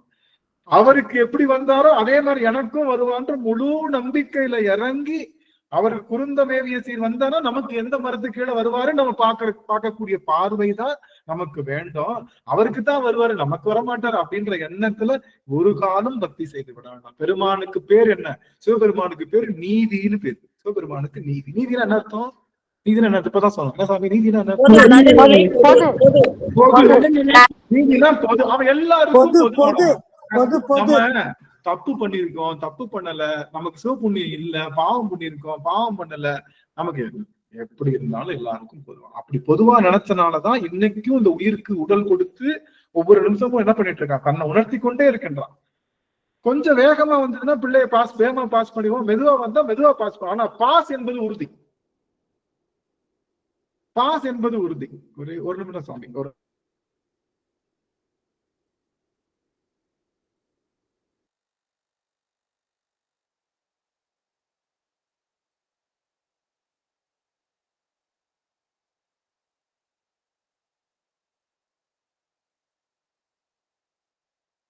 அனைத்து அடியார்களுக்கும் திருவிட வணக்கம் சாமி. எல்லாரும் நல்லா இருக்கீங்களா? திருடி வணக்கம். நல்லா இருக்கிறோம். நீங்க நல்லா இருக்கீங்களா? நல்லா இருக்கீங்களா? நல்லா இருக்கு சாமி. ரொம்ப நாள் ஆச்சு எல்லா அடியார்களையும் பார்த்து. மழை வருதுங்க யமுனாமா, மழை வந்துட்டு அப்படிங்களா? மழையில் நனைஞ்சிடாதீங்க. அருள்மலை அருள்மலை. நீங்க நல்லா இருக்கீங்களா? நல்லா இருக்கேங்கம்மா, நல்லா இருக்கேங்க. அன்னைக்கு பிறந்த நாள் மெசேஜ் போட்டீங்க, அதான் அதுக்கப்புறம் ஆளையே பார்க்க முடியல. ஆமாங்கம்மா, அதுக்கப்புறம் சித்தப்பா திருப்படி அடைஞ்சிட்டாருங்களா, அதனால அந்த ஒரு இதுல இருந்துட்டேங்க. 15 நாள் ஆச்சு. அவர் ரொம்ப உடம்பு முடியாம இருந்தாருங்க, அதனால வகுப்பு வர முடியாம இருந்தா. அவரை பார்க்க வேண்டியதா இருந்ததுனால தினம் நினைச்சுப்பேன் எல்லாத்தையும் மிஸ் பண்றேன்ட்டு. பரவாயில்ல, அந்த கடமை செய்ய தானே போனோம். அந்த கடமை முடிச்சு மேல அதுவும் தானே இருக்கு. சரி சரி, உண்மையிலே அடியானுக்கு மகிழ்ச்சி. இன்றைய தினம் யமுனாமா எழுந்தருளியது, நிறைய அடியார்கள் எழுந்தருளியது. எனக்கு ரொம்ப கேப் இருந்த மாதிரி அடியான் நினைச்சேன். ரொம்ப மகிழ்ச்சி. இன்றைய தினம் வந்தது அவ்வளவு சந்தோஷமா இருக்கு. அடியானுக்கு முழுவதுமாக நிறைந்தது. ரொம்ப நன்றி. ஆக ஒரு செய்தி என்னன்னா, இறைவனுக்கு பக்தி செய்யும் போது, இறைவனுக்கு நாம் அடிமை செய்யும் போது, இறைவனுக்கு நாம் தாசகம் செய்யும் போது ஒரு நினைப்பு, அவங்களுக்கு தான் செய்வான், எனக்கு செய்ய மாட்டான்ல அவனுக்கு, அப்படி நினைச்சா அவன் வந்து சிவபெருமானே கிடையாது. சிவபெருமான் எப்படி நினைக்கிறான்னா, பல காலம் அழுது அடியடைந்த அன்பனையும் ஒன்றும் போதா நாயனையும் ஒன்னாத்தான் நினைக்கிறான். அதுதான் அவன் கருணை. அப்பேற்பட்ட கருணை உடையவனா இருக்கிறனாலதான் நம்மளை எப்படியாவது தேர்த்திடணும் அப்படின்னு அவன் பல வகையில போராடி கொண்டிருக்கின்றான், திருநடனம் செய்கின்றான் அப்படிங்கறதான் நம்ம பார்க்க போறோம். ஆக நீதி அப்படிங்கிறது ஒரு அந்த செய்தி என்ன சொல்லுதுன்னா, சிவபெருமான் குருநாதராக வருவது நீதியே. நீதினா எல்லா ஆன்மாவுக்கும் பொது. இறைவன் குருநாதராக வருவது, இறைவனே குருநாதா வருவான். எப்படி மணிவாசகருக்கு அச்சு அசல் அவனே வந்தானோ நமக்கும் அப்படிதான் வருவான் அப்படின்ற நம்பிக்கை. வந்த குருநாதரும் சிவமும் ஒண்ணு நம்ம நினைச்சாதான் ஒண்ணு, வேற கிடையாது. நம்ம நினைப்புதான் என்ன. சிவபெருமானே வந்தாரு வச்சோம் ஒரு பேச்சுக்கு, சிவபெருமானே நமக்கு முன்னாடி நிக்கிறாரு, அடப்போடா அப்படின்னு சொன்னா நம்ம நினைப்பு தான். கல்லை பார்த்தும் சிவபெருமான வழிபாடு செஞ்சாலும், சிவமே இறங்கி வந்தாலும் அது கல்லா நினைச்சாலும் அது நம்மளுடைய நினைப்பை பொறுத்து தானே தவிர சிவனுக்கு ஏற்றம் இரக்கம் என்பது ஒரு நாளும் கிடையாது. அவனை நீங்க புகழ்ந்தாலும் சரி, அவனை இகழ்ந்தாலும் சரி, இல்லைன்னு சொன்னாலும் சரி, என்ன செய்தாலும் சரி, நான் பல கோடி அர்ச்சனை செய்திருக்கேன், என்னைய சிவபெருமானுக்கு ரொம்ப பிடிக்கும், என் பக்கத்துல இருக்கிறவங்க ஒரே ஒரு தடவை தான் அர்ச்சனை பண்ணிருக்கான், அதனால அவனை பிடிக்காது, அவனுக்கு கொஞ்சம் கம்மியா தான் மார்க் போடுவாருன்னு தயவு செய்து நினைச்சிடாதீங்க. அவன் ரெண்டு பேரையும் ஒன்னா நினைக்க போறான். நீ எத்தனை கோடி அர்ச்சனை செய்தாலும் சரி, பக்கத்துல ஒன்றுமே பண்ணாம சிவனே இல்லைன்னு நாத்திகம் பேசினாலும் சரி, ரெண்டு பேரையும் ஒன்னாத்தான் பாக்குறான் சிவன், வேற ஒண்ணும் கிடையாது. அந்த நினைப்பு தெரிஞ்சதுன்னா நமக்கு பக்தியில கூட என்ன வராது, ஒரு ஆணவம் மேலிட்டு நமக்கு, நம்ம செய்யற பக்தி மாதிரி உலகத்தில் இல்லையா, நம்மள மாதிரி அந்த அந்த நினைப்பு நமக்கு வராது. ஆக அப்ப இப்போ இந்த பாட்டு எங்க பாடுறாரு, இந்த அருள் பத்து சுவாமி எங்க பாடுறாரு அப்படின்னா, இந்த அருள் பத்து சிவபெருமானுடைய அந்த சிவபுர வாசலிலே நின்று பாடுகின்றான். உள்ள வரலாமா சாமி கேட்கிறார், உள்ள வரலாமா, may come in please, excuse me, may come in கேட்பார்ல, அதுதான் அதந்துவே என்றருளாயே. நீ உள்ள இருக்கேன்னு எனக்கு ஒரு அக்னாலேஜ் பண்ணு, நீ உள்ள இருக்கன்னு சொல்லி எனக்கு சின்னதா ஒரு அக்னாலேஜ் பண்ணு, ஏதோ ஒரு வகையில உன்னுடைய திருமுக தரிசனமோ உன்னுடைய குரலோ இல்லாட்டி அப்படின்னு சொல்லுவாங்க இல்லையா, அப்படியாவது சொல்லு சாமி, அதந்துவே என்றருளாய், அதந்துவே என்றருளாயே, நான் இருக்கேன்னு சொல்லு, நீ உள்ள இருந்து ஒரு குரல் மட்டும் கொடு, நான் போதும், நீ வான்னு கூப்பிட வேணாம், நீ உள்ள இருக்கேன்னு குரல் கொடு. இது எங்க சொல்றாருன்னா, திருப்பரந்துறையில சுவாமியை பார்த்து, தில்லையிலையும் சுவாமியை பார்த்து, சுவாமி சிவபுரத்துல போறதுக்கு நின்னு கேட்கக்கூடிய ஒரு நிலைப்பாடாக அமைவதுதான் இது அதந்துவே என்றருளாய். அப்போ பெருமான் எப்படி வருகிறான், 3 உயிர்களுக்கு சோதியாய் சுடராய் சூழொளி விளக்காய் வர்றான். அவனுடைய பாதியாக அன்னை பராசக்தி விளங்குகின்றான், பால் கொள் வெண்ணீற்றாக விளங்குகின்றான் சிவபெருமான். அந்த பால் கொள் வெண்ணீற்று என்பது இறைவனை உணர்ந்த ஆன்மாக்கள் இறைவனிடத்தே சென்று சேர்வது போல. அவன் அப்படி எல்லாத்துக்கும் வந்துட்டாலும் பங்கேற்று அயனுமாலும் அறியாதவனாக இருக்கின்றான், நீதியாக இருக்கின்றான். ஏனென்றால் அவன் பெருந்துறையில் எனக்கு ஆட்கொண்டது நீதியே, அவன் ஆதியாக இருக்கின்றான். அப்பேற்பட்ட பெருமான் ஏற்கனவே திருப்பெருந்துறையில் என்னை ஆட்கொண்டுட்ட பெருமானே, ஏற்கனவே திருப்பெருந்துறை என்னை ஆட்கொண்ட, அதுக்கப்புறம் நீ வந்து சோதியாக சுடராக சூழ்நிலை விளக்காம என்னை ஆண்டு கொண்டாய். இப்போ நான் உள்ள வரலாமா வேணாமான்னு எனக்கு ஒரு சின்ன பதில் சொல்லு, அதந்துவே என்றருளாய். இப்ப என்ன அர்த்தம் அதந்துவே என்றருளாய்னா, நல்லா கவனிக்கணும். சிவபுரத்து வாசலுக்கு போறோம்னா என்ன அர்த்தம், சிவபுரத்து வாசலுக்கு போறதுக்கு என்ன தகுதி இருக்கு அப்படின்னா, ஒரு தகுதி இருக்கு. சிவபுர வாசலுக்கு போறதுக்கு என்ன தகுதினா, எதுவுமே கொண்டு போகாம வெறும் கையா போறதுக்கு பேர் தான் சிவபுரத்துக்கு செல்லக்கூடிய தகுதி. எதுவுமே கொண்டு போகாம வெறும் சிவனுடைய கோவிலுக்கு போயிட்டு வெளியே வரப்பையும் வெறும் கையில தான் வரணும். அதுக்காக தான் நம்ம சண்டேஸ்வரர் பெருமாள், அதுக்காக தான் நம்ம கையை தட்டுற அந்த வழக்கம் எல்லாம் வச்சிருக்கோம். கையில எதையும் கொண்டு போயிடக்கூடாது. சிவனுடைய நீங்க பாத்தீங்கன்னா வடக்க நம்மளுடைய தெற்க வடநாட்டுல எல்லாம் எந்திரிச்சு கோயிலுக்கு போட்டு வெளியே வர்றப்ப கையை ரெண்டையும் தூக்கி ஹரஹர மகாதேவ அப்படின்னு சொல்லிட்டு போவாங்க எல்லாருமே. ஹரஹர மகாதேவன்னா ஐ லாஸ்ட் எவ்ரிதிங், எனக்கு எதுவுமே இல்லை, இங்க கொண்டு வந்தத பொருளை நான் இங்கேயே வச்சுட்டு நான் எதையும் எடுத்துட்டு போகல சுவாமின்னு சொல்வதற்கு பேர் தான் ஹரஹர மகாதேவ. என்கிட்ட ஒண்ணும் இல்லை, எல்லாம் உனக்கே சமர்ப்பணம்ன்றதுதான் அவங்க ஊரோட அந்த ஹரஹர மகாதேவ. நம்ம ஊர்லயே அந்த பழக்கம் என்ன இருக்கு, சண்டேஸ்வர நாயனாரை பார்த்துட்டு தட்டிட்டு வந்தது. சிவன் கோயிலுக்கு கூடிய அந்த மண்ணு கூட ஒட்டக்கூடாதுன்னு அதை தட்டிட்டு வருவாங்க. அப்போ சிவபெருமானிடத்தே எந்த பொருளையும் கொண்டு செல்லாமல் இருப்பதுக்கு பேரு தான் என்னது? சிவபுரத்தினுடைய வாசல் நிற்பது. எந்த பொருள்? 6 பொருள். எந்த பொருளையும் இந்த ஊர்ல இருந்து கொண்டு போக முடியல. என்ன கொண்டு போக முடியும்? அம்மா கடையை கொடுப்பாங்களா என்ன? வீடை கொடுப்பாங்களா என்ன? சாமி வீடை பார்த்து கட்டினேன் சாமி, இந்த வீட்டுல இருக்கக்கூடிய ஒரே ஒரு செங்கலை மட்டும் மேல நான் கொண்டு போய்க்கிறேன், போக முடியுமா? சாமி டிகிரி நான் நிறைய வாங்கியிருக்கேன் சாமி, பிஹெச்டி எல்லாம் படிச்சிருக்கேன், ஒண்ணுமே இல்ல, பிஹெச்டி சர்டிபிகேட் மட்டும் எடுத்து நான் மேல கொண்டு வந்துக்கிறேன் சாமி, விடுவாரா சாமி? எதுவாவது கொண்டு போக முடியுமா? ஆனா சில விஷயங்களை கொண்டு போக என்ன? 6 விதமான குணங்கள் இருக்கு இல்லையா, நமக்குள்ளதான் இருக்கும் ஆன்மாக்குள்ள. என்ன? காம, குரோத, மத, லோப, மோக, மாச்சரியம் என்று சொல்லுகின்ற 6 வித குணங்களும் ஆன்மாக்குள்ளதான் இருக்கு. இதுதான் ஆன்மா எடுத்துட்டு போறது. இந்த ஆன்மா எடுத்து போறது 6 பொருளையும் விட்டுருச்சுன்னு வச்சுக்கோங்க, இது எந்த வாசல்ல போய் நிக்கும்? சிவபுரத்தின் வாசல். சிவபுரத்து வாசல்ல போய் நிக்கும் போது என்ன சொல்லுவோம்? சாமி எல்லாத்தையும் விட்டுட்டு வந்துட்டேன், அதுதான் அர்த்தம். சிவபுரத்துல வாசல் நிக்கிறது என்னுடைய மாடு, மனை, மக்கள், கல்வி, சுற்றம் என்று சொல்லுகின்ற அத்தனை பொருள்களையும் இணையா திருவடியின் தலைமேல் வைத்தலுமே துணையான சுற்றங்கள் அத்தனையும் திறந்துழிந்தேன். எல்லா சுற்றமற்ற எல்லாம் தொட்டேன் சாமி. உற்றாரை யான் வேண்டேன், ஊர் வேண்டேன், பேர் வேண்டேன், கற்றாரை யான் வேண்டேன், கற்பனவும் இனியமையும் அப்படின்னு சொல்லுவாங்க. இல்ல எல்லாத்தையும் விட்டு விட்டேன் சாமி. இப்பொழுது நான் நிற்பது என்பது நிர்கதி, நிராயுதம் என்று சொல்லுகின்ற வகையில நிக்கிறேன் சாமி. எனக்கு ஒண்ணுமே இல்ல, எல்லாம் நீதான் அப்படின்னு நிக்கிறேன். இப்ப நீ உள்ள கூப்பிடலன்னு வச்சுக்கோ, நான் திரும்ப அங்க போய் மாட்டிக்கிறேன். நீ கூப்பிட்டேன்னா விட்டுட்டுக்காக, ஏன்னா இதை விட்டது வந்து உனைய பிடிக்கிறதுக்காகத்தான். நான் எல்லாத்தையும் விட்டுட்டு உன் வாசல்ல நிக்கிறேன். இப்ப நீ என்னைய கூப்பிடல, நீ இருக்கிறேன்னு ஒரு அக்னாலேஜ் பண்ணிட்டேன்னா நான் திரும்ப எங்க போய் மாட்டிக்குவேன்? அந்த மகாமாயைக்குள்ள மாட்டிக்குவேன். மகாமாயை எல்லாம் விட்டுட்டு உன் திருவடிக்கு வந்திருக்கேன், உன்னுடைய அருளுக்காக வந்திருக்கேன் சுவாமி, என்னை அதந்துவே என்று அருள் செய்ய வேண்டும். அதந்துவே நான் இருக்கின்றேன் சுவாமி, அஞ்சாதே என்று எனக்கு அருள் செய். ஏதாவது வகையில் அப்படித்தானே ரொம்ப கஷ்டத்துல இருப்போம். சாமி நான் இருக்கேன்னு எனக்கு காட்டு சாமி அப்படின்னு நம்ம சொல்லும் போது, எங்கிருந்தோ ஒரு மணி, யாரோ ஒரு அச்சனு தும்மல், யாரோ சிவசிவ என்ற குரல், யாரோ ஒருவர் அப்படியே நெற்றியில திருநீர் பூசி அப்படியே கிராஸ் ஆகும் போது நம்மளுடைய மொத்த கவலையும் அப்படியே எல்லாம் போய் நான் இருக்கேன்னு சொல்லும் போது அப்படியே மேலெல்லாம் உயிருக்கு அப்படியே மயிர் கூச்சிருந்து கண்கள் நீர் இருந்து சாமி நீ இருக்கேன்னு சொல்லிட்டாரு, போதும் இனிமே வர்ற கஷ்டத்தை நான் தாங்கிக்கிறேன். எனக்கு நீ இருக்கேன்றத எப்படியாவது அக்னாலேஜ் பண்ணு சாமின்னு போய் நிக்கும் போது நீங்க நம்புங்க, அடியர் வந்து இது வரைக்கும் இது நான் 5 வருஷம் வரைக்கும் நடந்தது, இப்ப 5 வருஷமா நடக்கல. எந்த கோவில்ல போய் கை குவித்து தலை வணங்குறாலும் பள்ளி தட்டும், தட்டு அடிக்க. எந்த கோயில் இருந்தாலும் சரி, நான் சும்மா நம்ம ஊர் கோயில தான் நிக்கிறோம், தெரியாத ஊர் கோயிலுக்கு போவோமே அப்படின்னு போனா அங்கேயும் அந்த பள்ளி சத்தம் கேட்டுதான் அடியன் வருவேன். அது எதுன்னு தெரியல.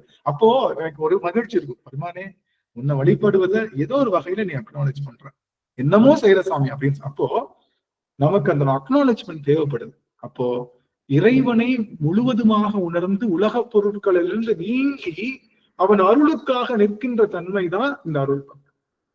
அந்த அருள் பக்தி தான் முதல் பாடல் நம்ம பார்த்துட்டோம் ஏற்கனவே. எனக்கு 2வது பாடல் தான் பார்க்கணும். நிறுத்தனே நிமலா நீற்றனே நெற்றி கண்ணுள்ளே பாடல் பாடலாம். சிவாயம் அடியார்கள் பாடு பாட்டுங்க ஐயா. புவனேஸ்வரி அம்மா பாடு. அமைச்சுவார் சிவாய நம. திருச்சிற்றம்பலம். மணிவாசகர் மலரடிகளை போற்றி போற்றி. நிறுத்தனே நிமலா நீற்றனே நெற்றி கண்ணனே பின்னுலோர் பிரானே ஒருத்தனே உன்னை ஓலமிட்டு அலறி உலகெல்லாம் தேடியும் காணேன். திருத்தமம் பொய்கை திருப்பெருந்துறையில் எழுமல கூர்ந்தம் மேவிய சீர் அறுத்தனே அடியே நாதரி தழைத்தால் அதெந்துவே என்று அருளாயே. அறுத்தனே அடியே நாதரி தழைத்தால் அதெந்துவே என்று அருளாயே. திருச்சிற்றம்பலம். சிவாய நம. நன்றிங்க ஐயா. அருமை சுவாமி, அருமை அருமை. பாடலாம். அம்மா அம்மா தேவி அம்மா சுவாமி. ஐயா சிவாய நமங்கய்யா. திருச்சிற்றம்பலம். அனைத்து அடியார் திருவடிகளையும் வணங்கிக்கிறேங்க சாமி. நிறுத்தனே நிமலா நீற்றனே நெற்றி கண்ணனே விண்ணுள்ளோர் பிரானே ஒருத்தனே உன்னை ஓலமிட்டலறி உலகெல்லாம் தேடியும் காணேன். திருத்தமாம் பொய்கை திருப்பெருந்துறையில் செழுமலர் குருந்தம் மேவிய சீர் அறுத்தனே அடியே நாதரி தழைத்தால் அதெந்துவே என்று அருளாயே. திருச்சிற்றம்பலம். நன்றி நன்றி நன்றிங்க சுவாமி. அம்மா பாட்டலாம். அம்மா யமுனா அம்மா வாய்ப்பு இருக்கா சுவாமி? வாய்ப்பு இருக்குதுங்களா? திருச்சிற்றம்பலம். நிறுத்தனே நிமலா நீச்சனே நெற்றி கண்ணனே விண்ணுளோ பிரானே பொறுத்தனே உன்னை ஓடமிட்டு உலகெல்லாம் தேடியும் காணே திருத்தமாம் பொய்கை திருப்பெருந்துறையுள் செழுமலர் குருந்தம் மேவிய சீர் அறுத்தனே அடியே ஆதரித்தழைத்தால் அதெந்துவே என்று அருளாயே. அதெந்துவே என்று அருளாயே. சிவசேது அருமை அருமை அருமை அம்மா. ரொம்ப மகிழ்ச்சி. எவ்வளவு நாள் கழிச்சு அம்மாவோட குரல் கேட்பது இன்னும் மகிழ்ச்சியா இருக்கு. விமலா தேவி அம்மா அடிக்க கண்டிப்பா உங்களுக்கு வாய்ப்பு தர்றேன். சிவசேது உள்ள போயிடலாம். இந்த நிறுத்தனே அப்படின்ற வரியை மட்டும் நம்ம இன்னைக்கு சிந்திக்க போறோம். நிறுத்தன். இந்த நிறுத்தனே அப்படிங்கிற அந்த வரிக்கான விளக்கம் என்ன அப்படின்னா, எல்லாத்துக்கும் தெரியும். நிறுத்தம் அப்படின்னா நடனம் அப்படின்னு சொல்றோம். நடனம் அப்படின்னா என்ன அப்படின்னா, நடனத்துல 3 விதமா அவங்க தன்னுடைய நிலையை வெளிப்படுத்துவாங்க. அதுக்கு பேர் என்னன்னா அங்கம், நிலை, அசைவு அப்படின்னு 3 பொருள்கள் மூலமாக அவர்கள் அங்கம்னா பார்ட், அவங்க உடம்புல இருக்கக்கூடிய அந்த பார்ட்டையும், நிலை அவங்க எப்படி நிக்கிறாங்கன்றதை பொறுத்தும், அசைவை பொறுத்தும், இது 3 சேர்ந்ததுதான் நிறுத்தம். அங்கம், நிலை, அசைவு, இது 3 கலந்த ஒரு நிலைப்பாடுக்கு பேரு தான் நடனம்னு பேரு. டான்ஸுடைய டெபினிஷன் இதுதான். டான்ஸ்னா அங்கம், நிலை, அசைவு, இது 3 லட்சணமும் நிறைந்திருக்கக்கூடிய ஒரு இடம். எப்படி இசைக்கு தாளம், ஸ்ருதி, லயம் என்ற 3 பொருளும் இசையாக மாறுவதோ அது போல அங்கம், நிலை, அசைவு என்ற 3 பொருளும் சேர்ந்தது நடனம். இந்த 3 சேர்ந்த அந்த கலவைக்கு பேரு தான் விஷயம். தன்னுடைய அங்கத்தின் மூலமாக, தன்னுடைய நிலையின் மூலமாக, தன்னுடைய அசைவின் மூலமாக ஒரு குறிப்பை சொல்ல வேண்டும். அது இந்த பார்க்கிற ஆடியன்ஸுக்கு உணர்த்தணும். இப்ப ஆடியன்ஸ் ஆட மாட்டாங்க, ஆனா ஆடும்போது இவர்களும் ஆடுவது போல உணர்வு ஏற்படும். அவர்கள் அழும்போது இவர்களும் அழுகின்ற உணர்வு, அவர்கள் சிரிக்கும் போது சிரிப்பு, தாமரை மலரும் போது மலர்ந்தல் அப்படிங்கிற அந்த உணர்வை சரியா வெளிக்கொணர்வது பேர் தான் இங்க நிறுத்தம் அப்படின்றது. அப்போ சிவபெருமான் செய்கின்ற நிறுத்தம் என்பது பஞ்ச நிறுத்தம். என்னன்னா படைத்தல், காத்தல், ஒடுக்குதல், மறைத்தல், அருளல் என்ற 5. இத நிறுத்தம் ஏன் சொல்றோம் அப்படின்னா, எல்லாருக்கும் தச்சு செய்வோம், தச்சு வேலை செய்யறோம்ல, தச்சு செய்யறவங்க இல்ல ஏதாவது, அப்ப தச்சு வேலை செஞ்சா இந்த மரம் இருக்கு இல்லையா, மரம் வேற நான் வேற அப்படித்தானே. தச்சு வேலை செய்யறோம், தச்சு வேலை செய்யறப்ப மரம் வேற நான் வேற அப்படித்தானே, ஆமாவா இல்லையா? இப்ப வீணை மீட்டுறோம், இசை எழுப்புறோம், வீணை வேற நான் வேற. அதே போல ஒரு ஒரு ஒரு சமையல் செய்யறோம், சமையல் வேற சமையல்காரன் வேற. ஆனா நடனம் செய்யறோம், நடனம் வேற நடனக்காரன் வேறையா? நடனமும் நடனக்காரனும் பிரித்தெறிய பொருள். அது போல சிவம் செய்கின்ற அந்த கருணையும் அவனுடைய அந்த அருளும் பிரித்தெறிய பொருளாக இருந்து செய்கின்றனால அதுக்கு பேரு நடனம்னு பேரு. அவனுடைய கருணையும் அவனுடைய அருளும் சேர்ந்து நமக்கு ஒரு சேர கிடைப்பதுனால அதுக்கு நடனம்னு பேரு. இந்த நடனத்துல மூலமா என்ன பண்றான்னா 5 வேலை பார்க்கறான். ஒண்ணு அது அது அந்த படைத்தல், காத்தல், இது அப்படி நிறுத்தம் செய்கின்றனால அவன் எதை தொட்டு செய்யணும்? இப்போ நிறுத்தம் படைத்தல் செய்யணும், சாமி படைக்கணும், குயவன் படைக்கணும், குயவன் மண்பானை செய்யணும். என்ன செய்வான்? மண்பானை செஞ்சு முடிச்சதுக்கு அப்புறம் குயவன் எப்படி இருப்பான்? குயவன் எப்படி இருப்பான்? மண்பானை செஞ்ச குயவன் எப்படி இருப்பான்? எப்படி இருப்பான்? வேற இருப்பான்.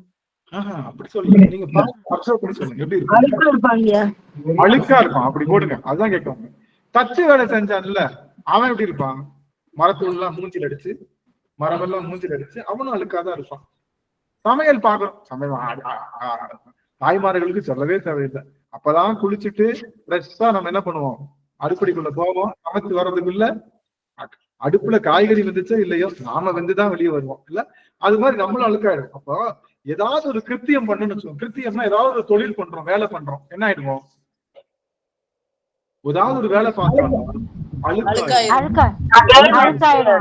ஆனா சிவபெருமான் இருக்கான்ல நிறுத்தன் 5 வேலை பாக்குறான். ஒருத்தனே 5 வேலை பாக்குறான். அப்ப எவ்வளவு அழுக்காகணும்? ஆனா அழுக்காக மாட்டான். அது பேரு தான் நிமலனை. 2வது வார்த்தை நிமலனை. நிறுத்தனேன்னு சொல்லிட்டு, நிறுத்தன்னா டான்ஸ் ஆடுறவன். நீ டான்ஸ் ஆடுறவங்களும் பாத்தீங்கன்னா அப்படியே சொட்டிங்கெல்லாம் வந்து வேறதையெல்லாம் தூந்து வந்து நிறுத்தனேன்னு சொன்னவர் 2வது என்ன சொல்லிட்டாரு? அவன் 5 வேலை பார்க்க நினைக்காதீங்க. அவன் அழுக்காகாம 5 வேலை பார்ப்பான். அது சிவபெருமான் நிமலனே. நிமலன் என்பது என்னன்னா மலங்களிலிருந்து நீங்கி நின்று நமக்கு அருள் செய்கின்றவன் சிவபெருமான். அது பேர் நிமலனேன்னு சொல்கின்றோம். ஆக நிறுத்தனாக இருக்கணும்னு சிவபெருமான் தான், நிமலனாக இருப்பவனும் சிவபெருமான் தான். அவன் ஒருவனால மட்டும்தான் மலங்களிலிருந்து சேராமல் மலங்கள் இருக்கக்கூடிய பொருள்களை வெளியில எடுக்கணும். நாமெல்லாம் எங்க சாக்கடையில நம்ம விழுந்துட்டோம். நம்ம அம்மா நம்மளை தூக்கணும். என்ன பண்ணணும்? சாக்கடையில விழுந்துட்டோம். நம்ம அம்மா நம்மளை தூக்கணும். அவன் என்ன பண்ணி ஆகணும்? அவளும் சாக்கடையில விழுந்துதான் எந்திரிக்கணும். அவளும் அழுக்காகி சாக்கடையெல்லாம் பட்டுதான் எந்திரிக்கணும். ஆனா இவன் தெளிவானவன். நாம சாக்கடையில விழுவோம், நம்ம தூக்குறதுக்காக வருவான். ஆனா அவன் மேல ஒரு சொட்டு சாக்கடை விட்ட. அப்படிப்பட்ட நிமலனாக இருக்கக்கூடியவன். எப்படி அந்த அந்த கல்ல வந்து நம்ம ஒரு இதுல போட்டோம் அப்படின்னா, ஒரு சாக்கடை கல்ல போட்டோம்னா அந்த கல்லுக்குள்ள எப்படி அந்த சாக்கடை தன்மை ஏறாம தனியா அது வேற இது வேற நிக்குதோ, அது போல இவன் நம்மோடு கலந்து ஒன்றாய் உடனாய் வேறாய் நின்றாலும் நம்முடைய மலத்திலிருந்து நீங்கப்பட்ட நம்மளை காப்பாத்துறதுக்காக சிவபெருமான் வர்றானே. அப்பேற்பட்ட பெருமான் அவன் எப்படிப்பட்டவனோ நிறுத்தனே நிமலா. அவன் நிமலனாக இருப்பதனாலதான் நம்மளை முழுமையாக அவன் சுத்தம் செய்ய முடியும். அவன்கிட்ட கொஞ்சம் போல அழுக்கு இருக்குன்னு வச்சுக்கோங்க. அவன்கிட்ட கொஞ்சம் போல அழுக்கு இருக்குன்னா முழுமையா நம்ம சுத்தம் செய்ய முடியுமானா முடியாது. அப்படிப்பட்ட நிமலனை. நீற்றனை என்பது நீர் பூசியவன். சிவபெருமான் நீர் பூசி இருக்கான். சிவபெருமான் எதுக்காக நீர் பூசி இருக்கான்? சிவபெருமான் நீர் பூசுவதற்கான காரணம் என்ன? அவன் ஏன் நீர் பூசணும்? ஆன்மாக்களை நம்முடைய எல்லாருமே இது சாம்பலாத ஆகுங்கிறத உணர்த்தறதுக்காக. அப்படியா? அவன் நெற்றியில நீரை பார்த்து நம்ம உணர்ந்துக்கிறோம். அப்படி இல்ல, இந்த ஆன்மாக்கள் நம்மளுடைய ஆன்மாக்களை சுமந்திருக்காங்க. இந்த ஆன்மா என்ன பண்ணும்? எந்தெந்த ஆன்மாக்கள் எல்லாம் உடல் அப்படிங்கிற அந்த விஷயத்த நீங்குதோ திரும்ப எங்க போய் ரீச் ஆயிடும். இது ஆன்மா என்ன பொருள்? இதெல்லாம் சொல்லணும். ஆன்மா என்ன பொருள்? இதோட நிறைவு செய்யறோம். ஆன்மா என்ன பொருள்? அழியாத பொருள். அழியாத பொருள். அருமை. இன்னும் அப்ப ஆணவமும் அழியாத பொருள். அறிவு பொருள். யார் சொன்னா? உமாதேவி அம்மா. 100க்கு 100 கிளாப். ஆன்மா என்பது அறிவு பொருள். ஆன்மா என்பது அறிவு பொருள். அந்த அறிவுல குறை இருக்கு, குறையோ நிறைய, அது ஒரு அறிவு பொருள் தான். அடுத்து இன்னொரு அறிவு பொருள் இருக்கு. அது என்ன? சிவம். அப்போ இது எதோட கலந்துருக்கு? பலூன்ல காத்து இருக்கு. வெளியில பலூன் நல்லா கவனிங்க. பலூன் சுத்தி காத்து இருக்கு. உள்ளுக்குள்ளயும் காத்து. பலூன் வெளியில உள்ள காத்து எந்த காத்து? பவுண்ட்லெஸ் காத்து, எல்லையற்ற காத்து. பலூனுக்குள்ள இருக்கக்கூடிய காத்து என்ன காத்து? எல்லையுடைய காத்து. இப்போ பலூனை உடைச்சிட்டோம், என்ன ஆகும்? இந்த காத்து அந்த காத்துல சேர்ந்துடும். ஏன்னா இதுவும் காத்து அதுவும் காத்து. இல்ல, புரியுதுங்களா? அது போல இந்த உடல் கூட்டை இந்த ஆன்மா விட்ட உடனே எங்க போயிடும்? அறிவு பொருளாகிய சிவத்தோடு தான் போய் சேரும். நீங்க கேட்கல, ஏற்கனவே சொல்லியிருக்கோம்ல, சிவத்தோட சேர்ந்து திரும்ப ஏழையா பிறக்குது, சிவத்தோட சேர்ந்தா திரும்ப வராதுன்னு சொல்றீங்கல்ல. திரும்ப போய் சேர்ந்துச்சு, திரும்ப ஏன் பிறக்குதுன்னா இது சிவத்து கூட தான் சேர்ந்திருக்கோன்ற அறிவே இல்லாம போய் சேர்ந்துருக்கு. வேற ஒண்ணும் இல்ல. சிவத்து கூட தான் சேர்ந்திருக்கோம். நம்ம இப்ப சிவத்தோட சேர்ந்திருக்கோம் நினைச்சதுன்னா திரும்ப வராது. இது சிவத்தோட இல்லைன்னு நினைச்சிருக்கனால அது திரும்பவும் பிறக்கு. அப்படி அனைத்து ஆன்மாக்களும் உடல் கூட்டுல இருந்து நீங்கன்னா மீண்டும் செல்கின்ற இடம் சிவபெருமான். எப்படி நீங்க பாத்தீங்கன்னா சொக்கப்பனை பாத்துறீங்களா? சொக்கப்பனை எரிஞ்சிச்சுன்னா என்ன ஆகும்? சொக்கப்பனை எரிஞ்சதுன்னா என்ன ஆகும்? அதுல இருக்கக்கூடிய சாம்பல் என்ன ஆகும்? அங்க ஏத்தாப்படி இருக்கிறவங்க மேல போய் பட்டும். அது போல இந்த உலகம் அனைத்தும் பொடியாச்சுன்னா அதுல இருக்கக்கூடிய ஆன்மாக்கள் எல்லாம் இறைவன் மேல போய் ஒன்றும். அதை சொல்வதுதான் நம்முடைய இறைவன் மேல இருக்கக்கூடிய அந்த திருநீர். இறைவனுடைய மேல இருக்கக்கூடிய திருநீரு என்ன அப்படின்னா ஆன்மாக்கள். நிரந்தரமான திருநீர் அப்படிங்கிறது எல்லாம் அறிவுடைய ஆன்மாக்கள். அது வெளியிட்டு போயிட்டு வர திருநீர் எல்லாம் அது. அதனால இறைவனை பூசுறப்பெல்லாம் என்ன பூசணும்? சாமி நான் உணர்ந்து பூசுறேன், சாமி நான் உணர்ந்து பூசுறேன், நீ இருக்க, நான் இந்த உடல் கூடு வந்துச்சுன்னா உங்ககிட்ட தான் வருவேன்ற நம்பிக்கையில நான் வருவேன் சாமி அப்படின்னு உணர்ச்சி செய்வதற்காகத்தான் மந்திரமாவது நீரு வானவர் மேலது நீருன்னு திரு ஆலவாயான் திருநீராக நாம் ஒவ்வொரு நாளும் பூசுவது அந்த நினைப்போடுதான். இந்த திருநீரை நான் உணர்ந்து பூசுவது போல என்னுடைய உடல் ஆன்மாவும் உன்னிடம் உணர்ந்து சேரும். இந்த திருநீரை உணராம நான் பூசு வச்சுக்கோங்க, ஏதோ திருநீர் பூசணும்ன்றாங்க, எதுக்காக திருநீர் பூசணும்? நீதான் பெருசு, உன்னை விட பெரிய பொருள் இல்ல, நீதான் அனைத்தும், மந்திரமாவதும் தந்திரமாவதும் எல்லாமாவதும் நீதான் நினைச்சு நான் உணர்ந்து பூசுவது போல என்னுடைய உடல் கூட்டுல நீ வரணும்ன்றத சொல்வதுதான் நீட்டம். அப்போ நிறுத்தம் பஞ்ச கிருத்தியங்கள் செய்கின்றவன் நிமலா. எந்த வேலை செஞ்சாலும் அழுக்காயிடுவோம். ஆனா சிவபெருமான் 5 வேலை செஞ்சாலும் அழுக்கையே ஆக மாட்டான். நிமலன் நீற்றன், எல்லா ஆன்மாவுக்கும் அடைக்கலமாக விளங்குபவன் சிவபெருமான். நீற்றன் நெற்றி கண்ணனே அப்படிங்கிறது இன்னும் சிறப்புக்குரிய ஒரு பொருள். அத வருகின்ற அமர்வுகள்ல நம்ம பார்க்கலாம் அப்படின்னு சொல்லி இந்த அளவுல அடியை நிறைவு செய்கின்ற சிவ ரொம்ப மகிழ்ச்சி இன்றைய தினம் அடியார்களை பார்த்தது. அடியன் ஒரு சின்ன ஒரு விண்ணப்பம், கொஞ்சம் ஓரளவுக்கு நான் வந்துருவேன். இப்ப டைமிங்னால ஓரளவுக்கு இந்த மாதம் முழுக்கவே ஒரு 6 மணிக்கெல்லாம் வந்துருவேன். அதனால அடியார்கள் கொஞ்சம் முன்னதாகவே வந்து இருந்ததெல்லாம் கேட்கணும்னு சொல்லி அத்தனை பேருடைய திருவடி வணங்கிக்கிறேன். சிவாய நம்ம இன்றைய தினம் எந்த தடங்கள் இல்லாம எந்த ஒரு இது இல்லாம இந்த ஒரு காரணத்தை அடிய ரொம்ப பயந்துகிட்டே இருந்தேன். இது இல்லாட்டி அது இல்ல, அது இல்லாட்டி இது இல்ல, எல்லாம் இருந்தா அடியார்கள் இல்ல, எல்லா அடியார்கள்லாம் தயாரா இருந்தா அடியன் இல்ல இப்படின்னு சொல்லி பல வகையில நிறைய இடர்பாடுகள் கொடுத்தாலும் நம்முடைய அடியவர் பெருமக்களும் குருநாதரும் அடியனுக்கு என்றும் அருள் செய்கின்றார்கள் அப்படிங்கிறத அடியன் எப்பொழுதும் அருள் மலையிலேயே நிற்கின்றது இந்த தருணத்துல உணர்ந்து எல்லாருடைய திருவடியும் மானசீகமாக அடியன் வணங்கி மகிழ்ந்து இந்த அமர்வை காலம் கருதி நிறைவு செய்கின்றோம். ரொம்ப மகிழ்ச்சி. இன்னொரு ஒரு செய்தி என்ன அப்படின்னா, நம்ம கந்தசஷ்டி விழாவுக்கு இப்போதே தயாராயிட்டோம். எல்லாரும் கந்தசஷ்டி விழாவுக்கு இப்பொழுதே தயாராயிட்டோம். நம்முடைய ஆட்கள் எல்லாம் தயார் செய்கின்ற நிலையில இருக்கும். குழந்தைகளுக்கு பாடுறதுக்கு வாய்ப்பு கொடுக்குறோம். அதனால ஒவ்வொரு நாளும் 5 குழந்தைகள் பாடுவதற்கு வாய்ப்பு, 6 நாளைக்கு 30 குழந்தைகளை பாடுவதற்கு வாய்ப்பு கொடுக்குறோம். அதனால முன்கூட்டியே உங்களுக்கு தெரியும். 7 நாளுங்கய்யா, 7 நாள் 7 நாள் 7 நாட்கள் 7 நாட்கள் 7 நாட்கள் அப்ப 35 பேரு. அப்ப 7 நாட்கள் நம்ம கொடுக்குறோம். இதெல்லாம் ரெடி ஆயிட்டோம். கந்தசஷ்டி விழாவை ரொம்ப சீரும் சிறப்புமா இந்த முறை பல கோணங்கள்லையும் பல விதங்கள்லையும் பரிமளிப்பதற்காக வேலுண்டு வினைகளை காத்து கொண்டிருக்கின்றது. அதனால முருகப்பெருமானுடைய சீர்தூக்கி பாடுவது நம்மளுடைய மரபு, குருநாதர் திருவடியை போற்றுவது மரபு. அந்த வகையில நம்மளா இருக்கோம். நீங்க எல்லாருமே வாலண்டியர் பண்ணணும். நாங்க கூப்பிடல வைக்கல அப்படின்னா நான் என்ன பண்ணட்டும் அப்படின்னு எல்லாரும் எப்படி ஒரு கல்யாண வீட்டுல வந்தோம்னா நான் எதை ரசவாளியை தூக்குவா இல்ல நான் இந்த உப்மா வாளியை தூக்குவான்னு சொல்ற மாதிரி அடியார்கள் எல்லாம் நீங்க தயார் நிலையில இருங்க. நம்ம ஆன்லைன்ல தான் பண்ண போறோம். அதனால இது சிறப்பா இந்த வருடம் பண்ணணும் அப்படின்னு சொல்லி அத்தனை பேருக்கும் 1 மாதம் இருக்கு. நமக்கு இன்னும் சரியா 1 மாதம் இருக்கு. அந்த 1 மாதத்துக்குள்ள பிளான் பண்றோம். அதையும் நீங்க எல்லாரும் பண்ணணும். உங்களுக்கு இதுல ஏதாவது நீங்க இப்படி பண்ணலாம்னு நீங்க அறிவுரை கொடுத்தாலும் அதையும் ஆலோசனையின் பேர்ல அடியனும் ஏற்பதற்காக குழுவும் தயாரா இருக்கிறோம். புதுவிதமாக ஏதாவது உங்களுக்குள்ள ஒரு முயற்சி இருந்தாலும் எங்களிடம் நீங்க சொல்லலாம்னு சொல்லி இந்த வகையில அடியன் ரொம்ப மகிழ்ச்சியோடு எல்லாரையும் பார்த்த நிறைவோடு, பார்க்காதது கண்டிப்பா நம்ம கண்ணதாசன் பண்ண மாதிரி அடியார்களை பார்க்காத கண்ணும் கண்ணல்ல அப்படின்னு தான் சொல்லணும். நீ நினைக்காத நெஞ்சும் நெஞ்சல்ல அப்படின்ற மாதிரிதான் இருந்தது. அடியன் இன்றைய தினம் பேரு அருள் பெற்றவனாக விளங்குகின்றதாக அடியன் நினைக்கின்றேன். உங்கள் அனைவரையும் அடியன் பார்த்தது அடியன் செய்த தவம் நினைக்கிறேன். எல்லாரும் இந்தியாவுக்கு அப்படி கிழிச்சிடலாம், இப்படி ராக்கெட் விட்டுறலாம், பெருமானோட திருவடிக்கே போய் சேர்ந்துடலாம்னு பார்த்தா ஒரு ஒரு ஒரு சின்ன துளி கூட நகர்த்த முடியல. இங்க அடியார்களை பார்க்க வாய்ப்பு கிடைச்சது. ஏதோ எத்தியோப்பியம்மன் தவம் செய்திருக்குன்னு நினைக்கிறேன். அங்க போனாலும் ஏதாவது ஒரு குளறுபடி ஏற்படுது. மகிழ்ச்சி அம்மா திருவடி வணங்குறேன். நிறைவு செய்யலாம். நிறைவு செய்யும் முகமாக அம்மா பிரேமா அம்மா அவர்கள் வான்மகள் பாடலாம். 3 நிமிடத்துல நிறைவு செஞ்சிருவோம். எல்லாரும் சேர்ந்தே போயிடலாம்.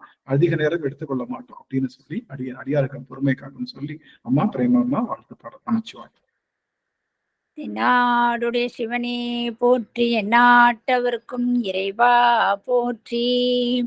வான்முகில் வழாது பெய்க மழை வளம் சுரக்க மன்னன் கோன்முறை அரசு செய்க குறைவிலாது உயிர்கள் வாழ்க நான்மறை அறங்கள் ஓங்க நல்தவம் வேள்வி மல்க மேன்மை கொள் சைவ நீதி விளங்குக உலகமெல்லாம் மேன்மை கொள் சைவ நீதி விளங்குக உலகமெல்லாம். திருச்சிற்றம்பலம். அனைத்தடியார் திருவுடைய தாமலை சென்னிமேல் சுட்டி வணங்கி மகிழ்கிறேன் ஐயா. சிவாய நம. திருச்சிற்றம்பலம். நன்றிங்கம்மா. நமச்சிவாய். அடியார்கள் உங்களுக்கு ரொம்ப குறிப்பிட்ட காலம் தான், ரொம்ப எல்லாம் 3 நிமிடங்கள் தான். அடியார்கள் தங்களுக்கு ஏதேனும் சந்தேகம் இருந்தா எழுப்பலாம். உங்களுக்கு ஏதாவது கருத்துக்கள் இருந்தாலும் சொல்லலாம். தேவி அம்மா ஏதாவது சொல்லணுமா? சாமி நடராஜன் ஐயா. ஐயா திருவடி வணக்கம் ஐயா. அனைத்து அடியார் திருவடிகளையும் வணங்குகிறேன் ஐயா. நிறுத்தனேன்னு சொன்னீங்க ஐயா, அது 5 தொழில் செய்யறது. அது நடனம், சிவபெருமானுடைய நடனம் சொன்னீங்க ஐயா. அங்கம், நிலை, அசைவு இந்த 3ம் சேர்ந்ததுதான் நடனம். அப்புறம் நிமலன் அப்படின்னு சொன்னீங்க ஐயா. நிமலன் அப்புறம் விமலன் அப்படின்னு இருக்குங்கய்யா. 2 ஒரே அர்த்தங்களா? வி அப்படின்னா விமலன் அப்படின்னாலும் நிமலன் அப்படின்னா 2க்கும் ஒரே அர்த்தம் தான். ஆனா அது பொருள் வேற. எப்படின்னா நிமலன்னா அந்த மலங்கள் இல்லாதவன் அர்த்தம். விமலன்னா மலங்களிலிருந்து அடி விலகியவன் அர்த்தம். விமலன். அப்போ 2மே மலமற்றவன் என்ன சொல்றதுன்னா, இறைவன் அவன் அந்த இருளற்றவன். மலம்னா இங்க மலம் கிடையாது, இருள். இறைவனுக்கு இருள் என்பது கிடையாது. அப்படி மலங்களிலிருந்து நீங்கியவன். விமலாதேவி அம்மா அப்படின்றதும் அது மலங்களிலிருந்து நீங்கிய அம்மா தான். அன்னை பராசக்திக்கு விமலைன்னு பேரு. அது பெருமானுக்கு விமலன்னு பேரு, நிமலைன்னு பேரு. நிமலைன்றதும் அன்னை இப்ப இதுதான் இது நடக்குது. நம்மளுடைய நவராத்திரி தொடங்கியாச்சு. விமலைன்ற வார்த்தையை சொல்றதுக்கு அடியனுக்கு அவ்வளோ மகிழ்ச்சியா இருக்கு. இந்த நல்ல நவராத்திரி நாள்ல அவளுடைய திவ்ய நாமத்துல விமலை அப்படிங்கிறது அவருடைய சிறந்த நாமம். அமலை, விமலை, நிமலை 3மே ஒரு பொருள் தான். அமலைனாலும் ஒண்ணுதான், விமலைனாலும் ஒண்ணுதான், நிமலைனாலும் ஒண்ணுதான். அம்மா மீனாட்சிக்கு 3 பேருமே பொருந்தும். அவளுடைய குற்றமற்றவர், குற்றமில்லாதவர். அருமை அருமை அருமை. வணங்குகிறேன். அருந்ததி நியாயம் சொன்னது ரொம்ப ரொம்ப ரொம்ப சிறப்பா இருந்ததுங்கய்யா. அருந்ததி நியாயம் சொல்லி பெருமான் எப்படி சொரூபமா இருக்கிறார் அப்படின்றது சொன்னது உண்மையாவே அருந்ததி நியாயம் சொல்லும் போது நீங்க சொரூப நிலையை விளக்குறது தெரியலைங்க. அதுக்கப்புறம் சொல்ல புரிஞ்சதுங்க. அது ரொம்ப ரொம்ப சிறப்பா இருந்ததுங்க. அப்புறம் அந்த நிறுத்தனே அந்த பஞ்சகிருத்திய நடனம் அது வேகா இருந்தது அர்த்தம். முதல்ல எனக்கு சரியா புரியல. அதாவது இந்த நிறுத்தனே அப்படிங்கிறது ஜஸ்ட் ஒரு பொது வெளியில சிவபெருமான் ஆடக்கூடிய ஒரு நடனம் அப்படின்ட்டு. அந்த நடனம் அந்த பஞ்சகிருத்தியத்தோட நடனம் அப்படின்றது ரொம்ப சிறப்பா இருந்ததுங்க. ரொம்ப சிறப்பா இருந்ததுங்க. அப்புறம் அந்த இந்த நிறைமலர் குருந்தம் மேவிய சீர் அப்படின்றது முத நாள் நீங்க கிளாஸ் எடுக்கும் போதே காலையில ஒரு எப்பவுமே 4 மணிக்கு எழுந்திரிச்சிருவாங்க. அன்னைக்கு ஒரு திருமுறை பாராயணம் பண்ணிட்டு கொஞ்சம் டயர்டா இருந்தது அப்படின்னு படுத்து தூங்கிட்டேங்க. தூங்கி எழுந்திருக்கும் போது எனக்கு அந்த அனுபவம் உணர்த்தியதுங்கய்யா. அது எனக்கு வார்த்தைகளே இல்லை, இது எப்படி எக்ஸ்பிளைன் பண்றது அப்படின்ட்டு. அதை நீங்க அப்படியே படம் பிடிச்சு காமிச்ச மாதிரி அது சொன்னீங்க. அது அந்த அனுபவம் எனக்கு அந்த கிடைச்சதுங்க. அது ரொம்ப அற்புதமா அந்த அனுபவம் கிடைச்சதுங்க. ரொம்ப ரொம்ப ரொம்ப அன்னைக்கு ஃபுல்லாமே ரொம்ப திருப்தியா இருந்ததுங்க. ரொம்ப ரொம்ப திருப்தியா இருந்ததுங்க. நன்றி நன்றி நன்றி. இந்த அன்னை மிதித்து அருந்ததி பார்த்தல் என்பது தூள அருந்ததி நாயத்தை சொல்றதுதான். அதாவது தெரிந்ததை வைத்து தெரியாததை உணர்கின்றது பக்குவத்துக்கு அந்த யாரை கொண்டு வராங்க? கணவன் மனைவி 2 பேரையும் கொண்டு வராங்க. கணவன் மனைவி கிட்ட காட்டுவாப்படி இதுதான் அருந்து. ஆனா அங்க அருந்ததி இருக்காது, ஒண்ணு இருக்காது. ஆனா அங்க இருக்கிறதா உணர்றோம் இல்லையா? அது மாதிரி இந்த வீட்டுல எல்லாரையும் இல்லாததை கூட இருக்கிற மாதிரி உணர்த்தி அவர்களை கொண்டு வரணும்னு சொல்றது. பார்க்கின்ற பொருள் எல்லாம் உண்மை அல்ல, பார்க்க முடியாதது நான் எக்ஸிஸ்டிங்னு நினைக்க வேணாம் அப்படின்ற ஒரு நியாயத்தை சொல்வதற்காகத்தான் அங்க வந்து தூளமாக இருக்கக்கூடிய அந்த அம்மியை காமிச்சு அரூபமாக இருக்கக்கூடிய அருந்ததியை காக்கறனால அது பேரு தூளா அருந்ததி நியாயம்னு பேரு. தூளம்னா கல்லு பார்க்க முடியும், அருந்ததி பார்க்க முடியுமா? கல்லை பார்க்கலாம், அருந்ததியை பார்க்க முடியாது. இப்படி கல் என்பது எப்படி உண்மையோ அது போல நீ பார்க்க முடியாத அருந்ததியும் உண்மைதான். அது மாதிரி நீ பார்க்க முடியாத விஷயம் 1000 இருக்கு, அதை நீ நம்பு அப்படின்னு அந்த கணவன் மனைவி இருவருக்குமே சொல்வதாக அமைவதுதான் அம்மி மிதித்து அருந்ததி பார்க்கின்ற நிலை. அதுதான் நம்மளுடைய சைவ சித்தாந்தத்துடைய மிகச்சிறந்த கருத்துக்கள் ஒண்ணு. அதை ஐயா வந்து உள்வாங்கினது அடியனுக்கு ரொம்ப மகிழ்ச்சியா இருக்கு. நன்றி நன்றி நன்றிங்க. ஆக இந்த அளவுல நம்ம அடியார்களுக்கு ஒரு சின்ன விண்ணப்பம். கண்டிப்பா காலம் கருதி அடியை நிறைவு செய்யறேன். உங்களுக்கு ஏதாவது நீங்க வந்து சொல்லணும்னு நினைச்சீங்கன்னா கண்டிப்பா நம்மளுடைய திருவாசக சிந்தனை குடும்பத்திலேயோ இல்ல ஏதோ ஒரு வடிவத்திலேயோ அடியனுக்கு குரல் பதிவு கொடுங்க. அடியன் உங்கள் குரல் பதிவுகளை கேட்பதற்கு அடியனுக்கு எப்பொழுதுமே தயாரா இருக்கேன்னு சொல்லி இந்த அளவுல நிறைவு செய்யலாம்.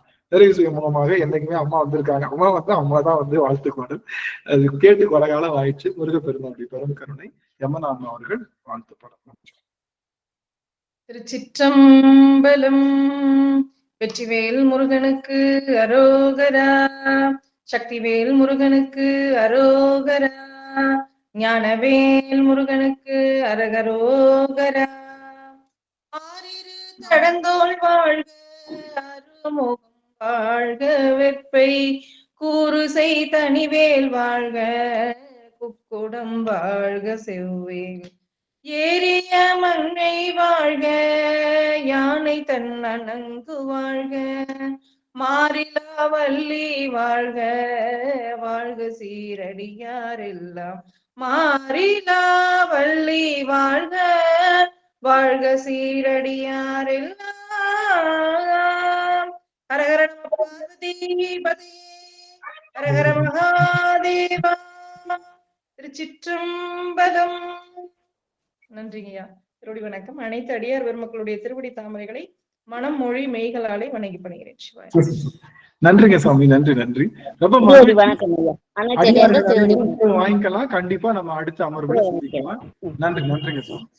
பாரதியம்மா அனைவருக்கும் திருவடி வணக்கம். வாங்கிக்கிறோங்க ஐயா. திருவடி வணக்கம். திருவடி வணக்கம்.